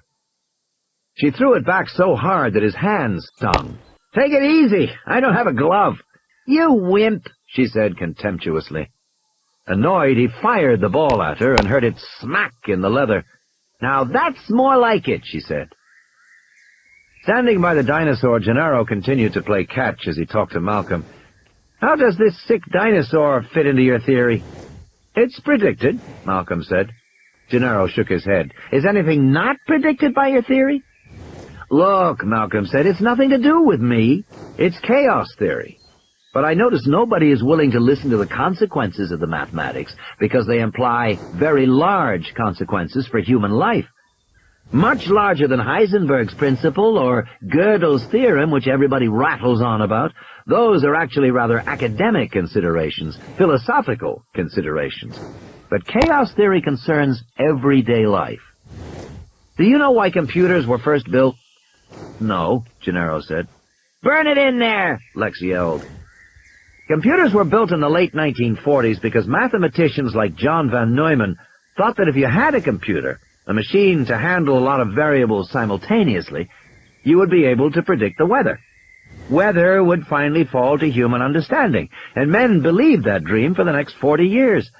They believed that prediction was just a function of keeping track of things. If you knew enough, you could predict anything. That's been a cherished scientific belief since Newton. And chaos theory throws it right out the window. It says that you can never predict certain phenomena at all. You can never predict the weather more than a few days away. All the money that has been spent on long-range forecasting, about $500 million in the last few decades, is money wasted. It's a fool's errand. It's as pointless as trying to turn lead into gold. We look back at the alchemists and laugh at what they were trying to do, but future generations will laugh at us the same way. We've tried the impossible and spent a lot of money doing it. Because, in fact, there are great categories of phenomena that are inherently unpredictable. Chaos says that? Yes. And it is astonishing how few people care to hear it, Malcolm said.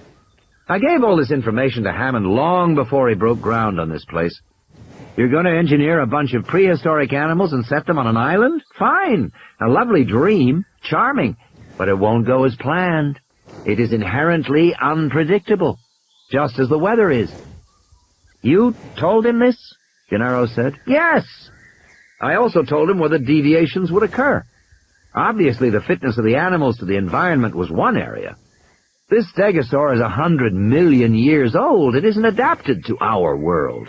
The air is different. The solar radiation is different. The land is different. The insects are different. The sounds are different. The vegetation is different. Everything is different.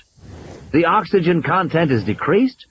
This poor animal's like a human being at 10,000 feet altitude. Listen to him wheezing. And the other areas?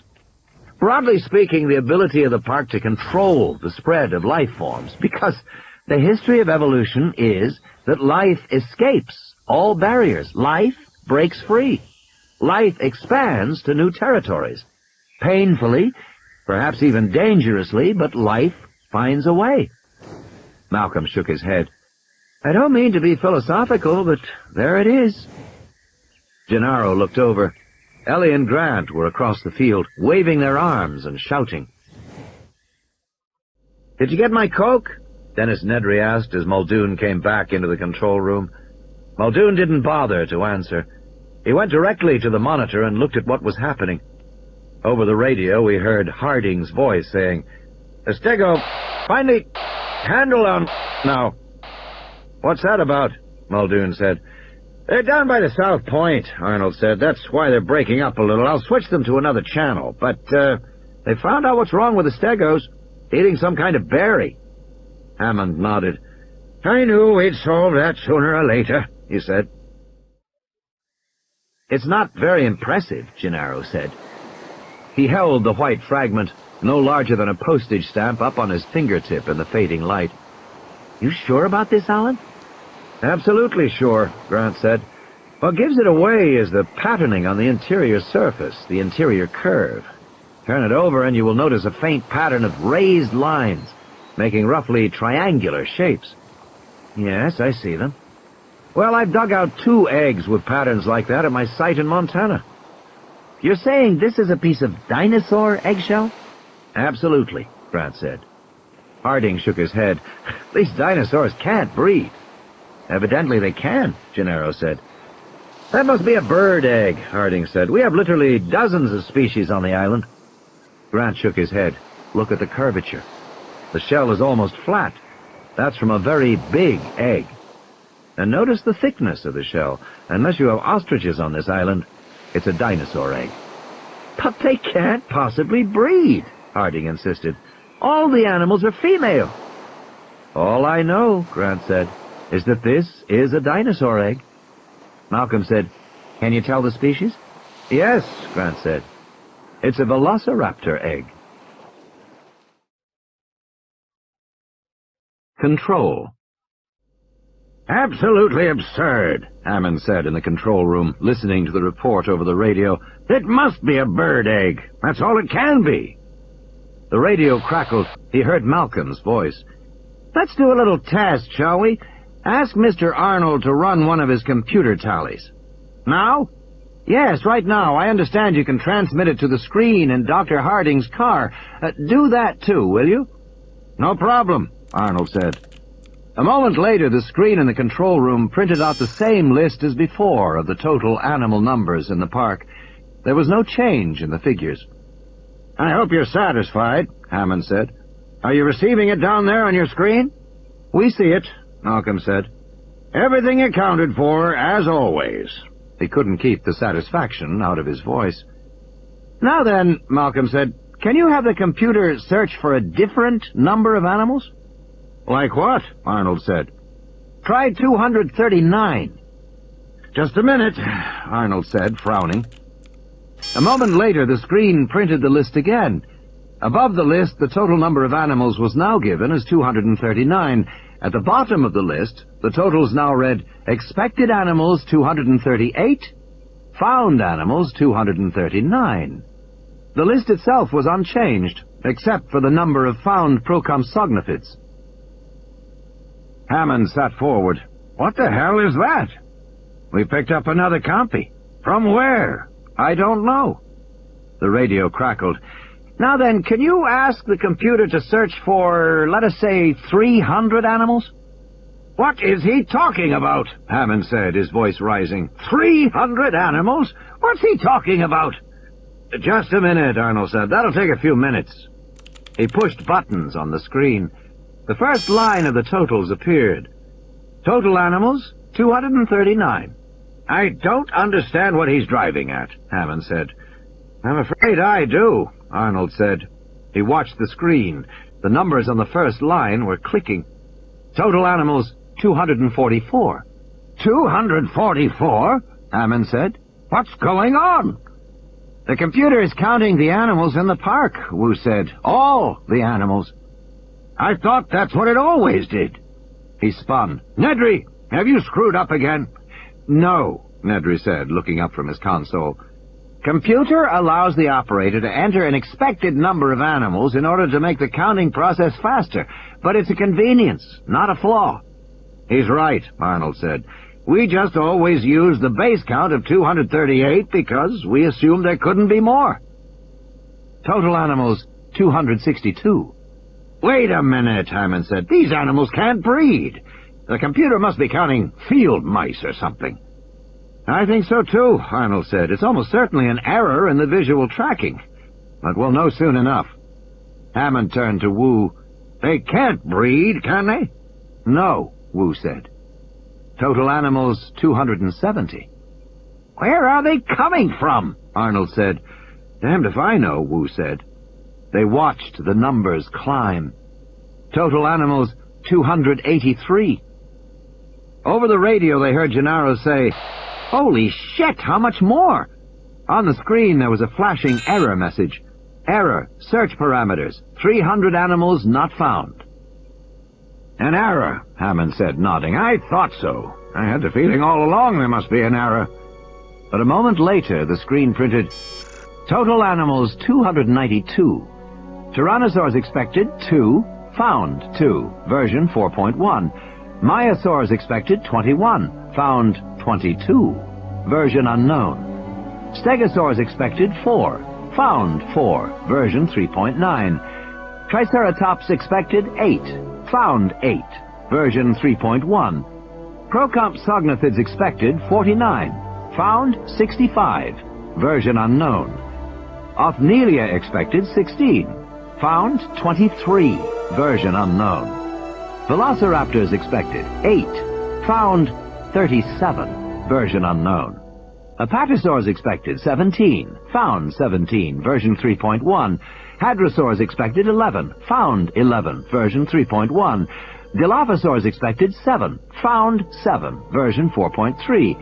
Pterosaurs expected 6, found 6, version 4.3. Hypsilophodontids expected 33, found 34, version unknown. Euploscephalids expected 16, found 16, version 4.0. Styracosaurs expected 18, found 18, version 3.9. Microceratops expected 22, found 22, version 4.1.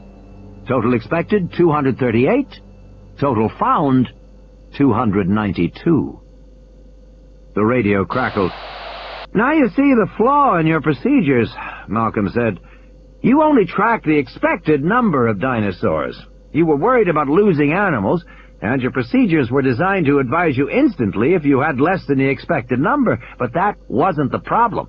The problem was you had more than the expected number." "Christ," Arnold said. "There can't be more," Wu said. "We know how many we've released. There can't be more than that." "Afraid so, Henry," Malcolm said. "They're breeding." "No!" "Even if you don't accept Grant's eggshell, you can prove it with your own data. Take a look at the copy height graph. Arnold will put it up for you." Arnold did so, and they saw the same smooth single curve as before, the heights peaking at 33 and 34 centimeters. "Notice anything about it?" Malcolm said. "It's a Poisson distribution," Wu said. "Normal curve." "But didn't you say you introduced the copies in 3 batches at 6-month intervals?" "Yes." Then you should get a graph with peaks for each of the 3 separate batches that were introduced, Malcolm said, tapping the keyboard. Like this. A new graph appeared showing an uneven curve with 3 peaks at 26, 33, and 38 centimeters. But you didn't get this graph, Malcolm said. The graph you actually got is a graph of a breeding population. Your compies are breeding. Wu shook his head. I don't see how. They're breeding, and so are the Othnielia, the Myosaurs, the Hypsies, and the Velociraptors. Christ, Muldoon said. There are raptors free in the park. Well, it's not that bad, Hammond said, looking at the screen. We have increases in just 3 categories. Well, 5 categories. Very small increases in 2 of them. What are you talking about? Wu said loudly. Don't you know what this means? Of course I know what this means, Henry, Hammond said. It means you screwed up. Absolutely not. You've got breeding dinosaurs out there, Henry. But they're all female, Wu said. It's impossible. There must be a mistake. And look at the numbers. A small increase in the big animals, the Myosaurs and the Hypsies, and big increases in the number of small animals. It just doesn't make sense. It must be a mistake. The radio clicked. Actually not, Grant said. I think these numbers confirm that breeding is taking place in 7 different sites around the island. Breeding sites. The sky was growing darker. Thunder rumbled in the distance. Grant and the others leaned in the doors of the jeep, staring at the screen on the dashboard. Breeding sites? Wu said over the radio. Nests, Grant said. Assuming the average clutch is 8 to 12 hatching eggs, these data would indicate the compies have 2 nests. The raptors have 2 nests, the Othies have 1 nest, and the Hypsies and the Mayas have 1 nest each. Where are these nests? We'll have to find them, Grant said. Dinosaurs build their nests in secluded places. But why are there so few big animals, Wu said. If there is a Maya nest of 8 to 12 eggs, there should be 8 to 12 new Mayas, not just 1. That's right, Grant said. Except that the raptors and the compies that are loose in the park are probably eating the eggs of the bigger animals, and perhaps eating the newly hatched young as well. But we've never seen that, Arnold said over the radio. Raptors are nocturnal, he said. Is anyone watching the park at night? There was a long silence. I didn't think so, Grant said. It still doesn't make sense, Wu said. You can't support 50 additional animals on a couple of nests of eggs. No, Grant said. I assume they are eating something else as well. Perhaps small rodents, mice and rats? There was another silence. Let me guess, Grant said. When you first came to the island, you had a problem with rats. But as time passed, the problem faded away. Yes, that's true. And you never thought to investigate why? Well, we just assumed, Arnold said. Look, Wu said, the fact remains all the animals are female. They can't breed. Grant had been thinking about that. He had recently learned of an intriguing West German study that he suspected held the answer. When you made your dinosaur DNA, Grant said, you were working with fragmentary pieces, is that right? Yes, Wu said. In order to make a complete strand, were you ever required to include DNA fragments from other species? Occasionally, yes, Wu said. It's the only way to accomplish the job. Sometimes we included avian DNA from a variety of birds, and sometimes reptilian DNA. Any amphibian DNA, specifically frog DNA? Possibly, I'd have to check. Check, Grant said. I think you'll find that holds the answer. Malcolm said, frog DNA? Why frog DNA? Gennaro said impatiently, listen, this is all very intriguing, but we're forgetting the main question. Have any animals gotten off the island? Grant said, we can't tell from these data. Then how are we going to find out? There's only one way I know, Grant said. We'll have to find the individual dinosaur nests, inspect them, and count the remaining egg fragments. From that, we may be able to determine how many animals were originally hatched, and we can begin to assess whether any are missing. Malcolm said, Even so, you won't know if the missing animals are killed or dead from natural causes, or whether they have left the island. No, Grant said, but it's a start. And I think we can get more information from an intensive look at the population graphs. How are we going to find these nests? Actually, Grant said, I think the computer will be able to help us with that.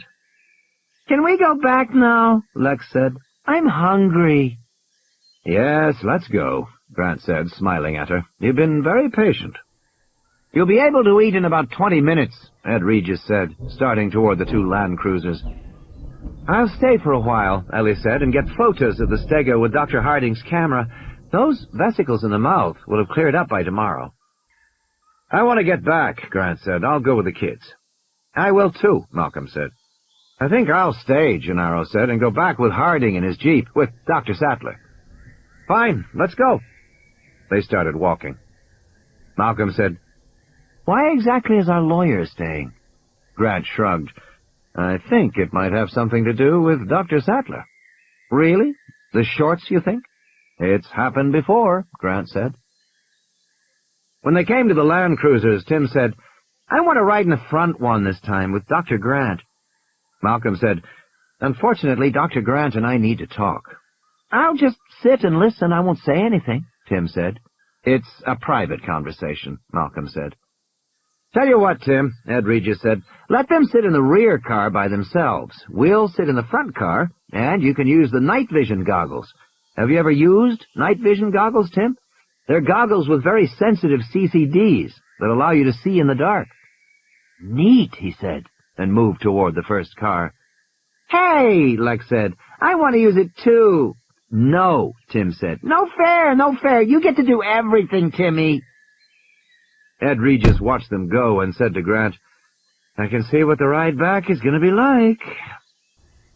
Grant and Malcolm climbed into the second car. A few raindrops spattered the windshield. Let's get going, Ed Regis said. I'm about ready for dinner, and I could do with a nice banana daiquiri. What do you say, folks? Daiquiri sound good? He pounded the metal panel of the car. See you back at camp, he said, and he started running toward the first car and climbed aboard. A red light on the dashboard blinked. With a soft electric whir, the land cruisers started off. Driving back in the fading light, Malcolm seemed oddly subdued.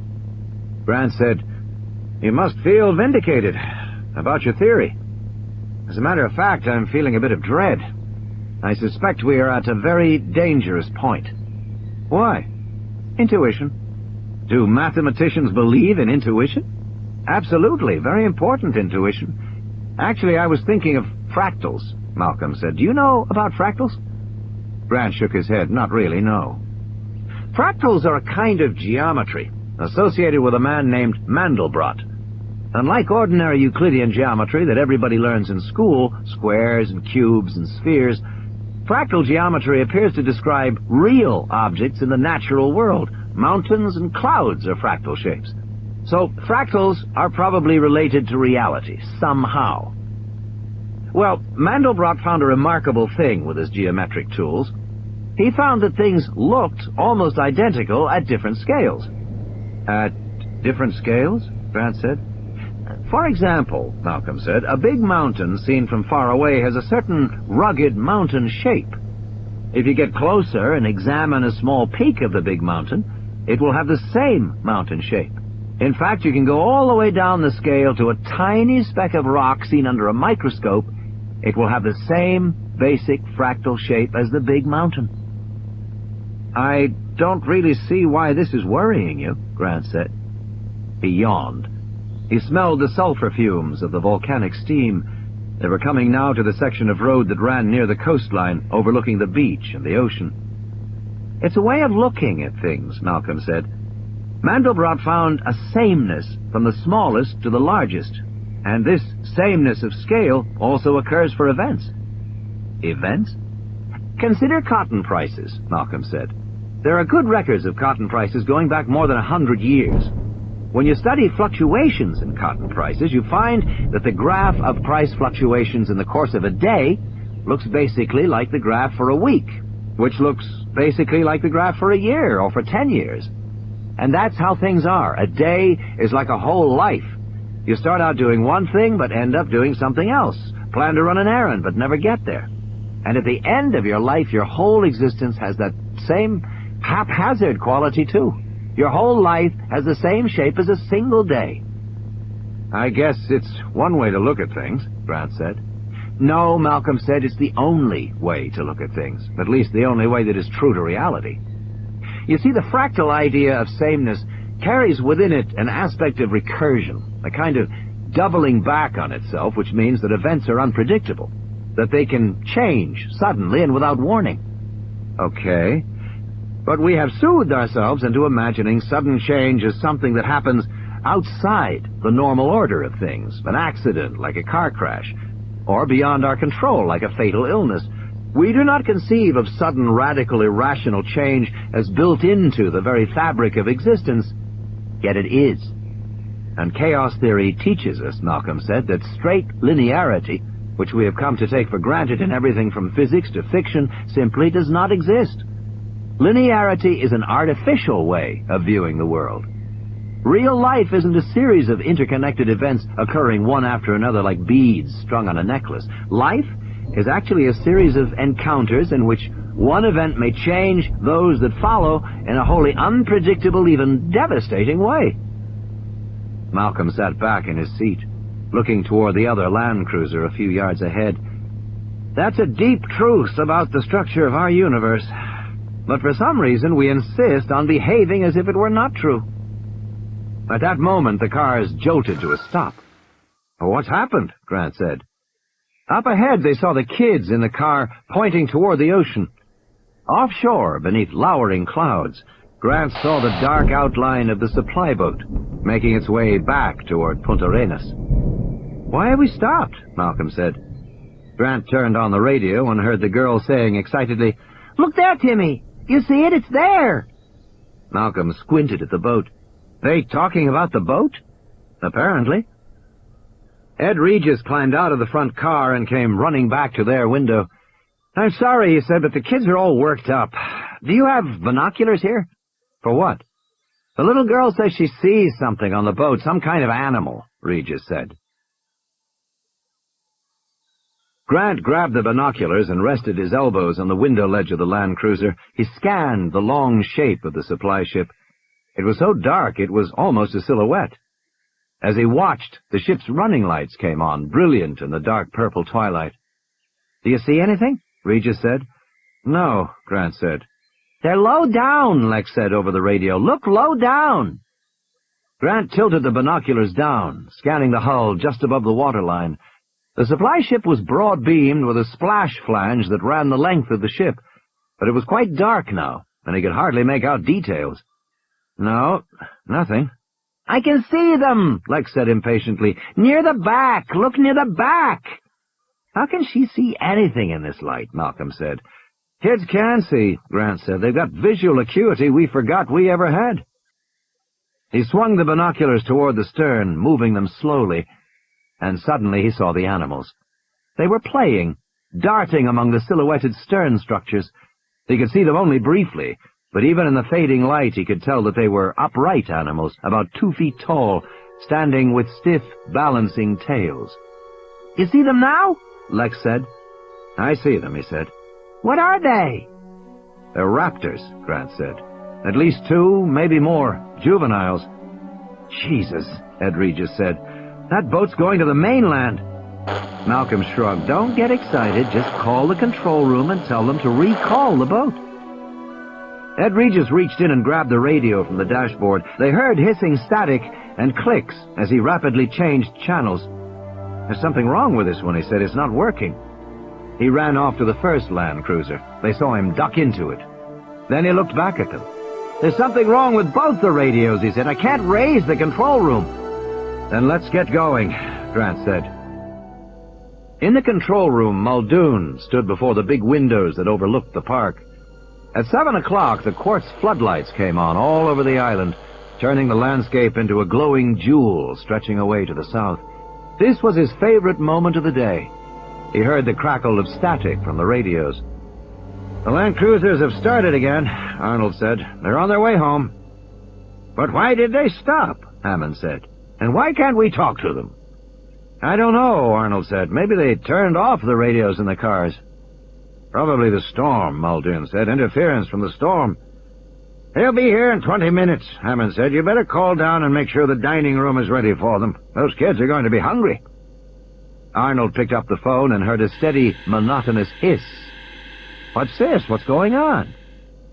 Jesus, hang that up, Nedry said. You'll screw up the data stream. You've taken all the phone lines, even the internal ones?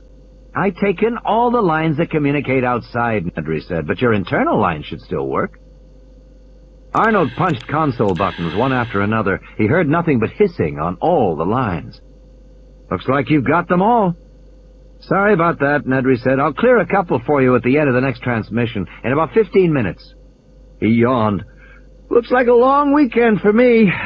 I guess I'll go get that Coke now. He picked up his shoulder bag and headed for the door. Don't touch my console, okay?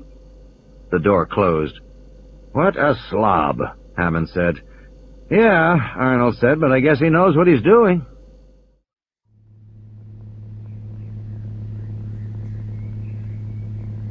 Along the side of the road, clouds of volcanic steam misted rainbows in the bright quartz lights.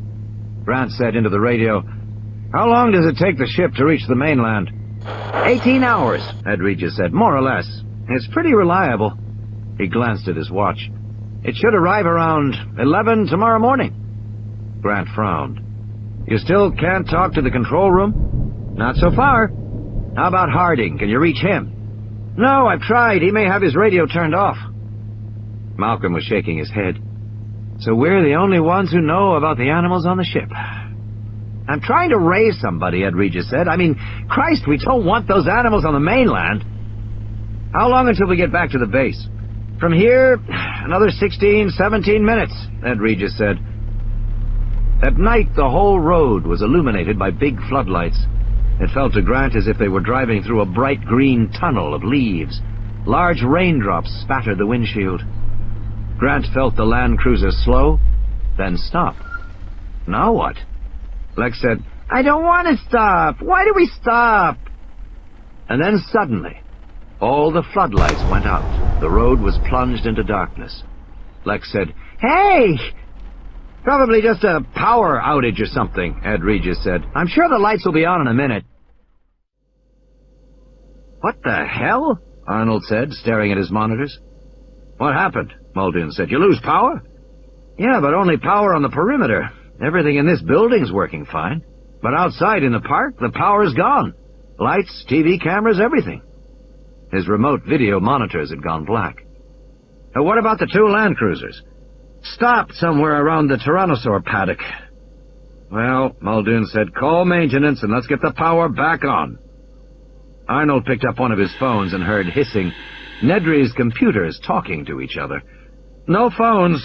That damn Nedry. Nedry? Where the hell is he? Dennis Nedry pushed open the door marked fertilization. With the perimeter power out, all the security card locks were disarmed. Every door in the building opened with a touch. The problems with the security system were high on Jurassic Park's bug list. Nedry wondered if anybody ever imagined that it wasn't a bug, that Nedry had programmed it that way. He had built in a classic trapdoor. Few programmers of large computer systems could resist the temptation to leave themselves a secret entrance. Partly it was common sense. If inept users locked up the system and then called you for help, you always had a way to get in and repair the mess. And partly it was a kind of signature. Kilroy was here. And partly it was insurance for the future. Nedry was annoyed with the Jurassic Park project. Late in the schedule, InGen had demanded extensive modifications to the system, but hadn't been willing to pay for them, arguing they should be included under the original contract. Lawsuits were threatened. Letters were written to Nedry's other clients implying that Nedry was unreliable. It was blackmail. And in the end, Nedry had been forced to eat his overages on Jurassic Park and to make the changes that Hammond wanted. But later, when he was approached by Louis Dodgson at Biosyn, Nedry was ready to listen, and able to say that he could indeed get past Jurassic Park security. He could get into any room, any system, anywhere in the park, because he had programmed it that way, just in case. He entered the fertilization room. The lab was deserted. As he had anticipated, all the staff was at dinner. Nedry unzipped his shoulder bag and removed the can of Gillette shaving cream. He unscrewed the base and saw the interior was divided into a series of cylindrical slots. He pulled on a pair of heavy insulated gloves and opened the walk-in freezer marked "Contents Viable, Biological, Maintain minus 10 degrees centigrade minimum." The freezer was the size of a small closet, with shelves from floor to ceiling. Most of the shelves contained reagents and liquids in plastic sacks. To one side, he saw a smaller nitrogen cold box with a heavy ceramic door. He opened it, and a rack of small tubes slid out in a cloud of white liquid nitrogen smoke. The embryos were arranged by species: Stegosaurus, Apatosaurus, Hadrosaurus, Tyrannosaurus. Each embryo in a thin glass container, wrapped in silver foil, stoppered with polyline. Nedry quickly took 2 of each, slipping them into the shaving cream can. Then he screwed the base of the can shut and twisted the top. There was a hiss of releasing gas inside, and the can frosted in his hands. Dodgson had said there was enough coolant to last 36 hours. More than enough time to get back to San Jose. Nedry left the freezer, returned to the main lab. He dropped the can back in his bag, zipped it shut. He went back into the hallway. The theft had taken less than 2 minutes. He could imagine the consternation upstairs in the control room as they began to realize what had happened. All their security codes were scrambled and all their phone lines were jammed. Without his help, it would take hours to untangle the mess. But in just a few minutes, Nedry would be back in the control room setting things right, and no one would ever suspect what he had done. Grinning, Dennis Nedry walked down to the ground floor, nodded to the guard, and continued downstairs to the basement. Passing the neat lines of electric Land Cruisers, he went to the gasoline-powered Jeep parked against the wall. He climbed into it, noticing some odd gray tubing on the passenger seat. It looked almost like a rocket launcher, he thought, as he turned the ignition key and started the Jeep. Nedry glanced at his watch. From here into the park, and 3 minutes straight to the East Dock. 3 minutes from there back to the control room. Piece of cake. "Damn it," Arnold said, punching buttons on the console. "It's all screwed up." Muldoon was standing at the windows looking out at the park. The lights had gone out all over the island, except in the immediate area around the main buildings. He saw a few staff personnel hurrying to get out of the rain, but no one seemed to realize anything was wrong.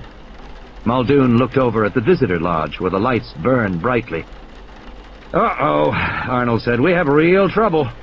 "What's that?" Muldoon said. He turned away from the window, and so he didn't see the Jeep drive out of the underground garage and head east along the maintenance road into the park. "That idiot Nedry turned off the security systems," Arnold said. "The whole building's opened up. None of the doors are locked anymore." "I'll notify the guards," Muldoon said. "That's the least of it," Arnold said. "When you turn off the security, you turn off all the peripheral fences as well." "The fences?" Muldoon said. "The electrical fences," Arnold said. "They're off, all over the island." "You mean—" "That's right," Arnold said. "The animals can get out now." Arnold lit a cigarette. "Probably nothing will happen, but you never know." Muldoon started toward the door. "I better drive out and bring in the people in those 2 Land Cruisers," he said, "just in case." Muldoon quickly went downstairs to the garage. He wasn't really worried about the fences going down. Most of the dinosaurs had been in their paddocks for 9 months or more, and they had brushed up against the fences more than once, with notable results. Muldoon knew how quickly animals learn to avoid shock stimuli. You could train a laboratory pigeon with just 2 or 3 stimulation events. So it was unlikely the dinosaurs would now approach the fences. Muldoon was more concerned about what the people in the cars would do. He didn't want them getting out of the Land Cruisers, because once the power came back on, the cars would start moving again whether the people were inside them or not. They might be left behind. Of course, in the rain it was unlikely they would leave the cars, but still you never knew. He reached the garage and hurried toward the Jeep. It was lucky, he thought, that he had had the foresight to put the launcher in it. He could start right out and be out there and... It was gone. What the hell? Muldoon stared at the empty parking space, astonished. The Jeep was gone. What the hell was happening?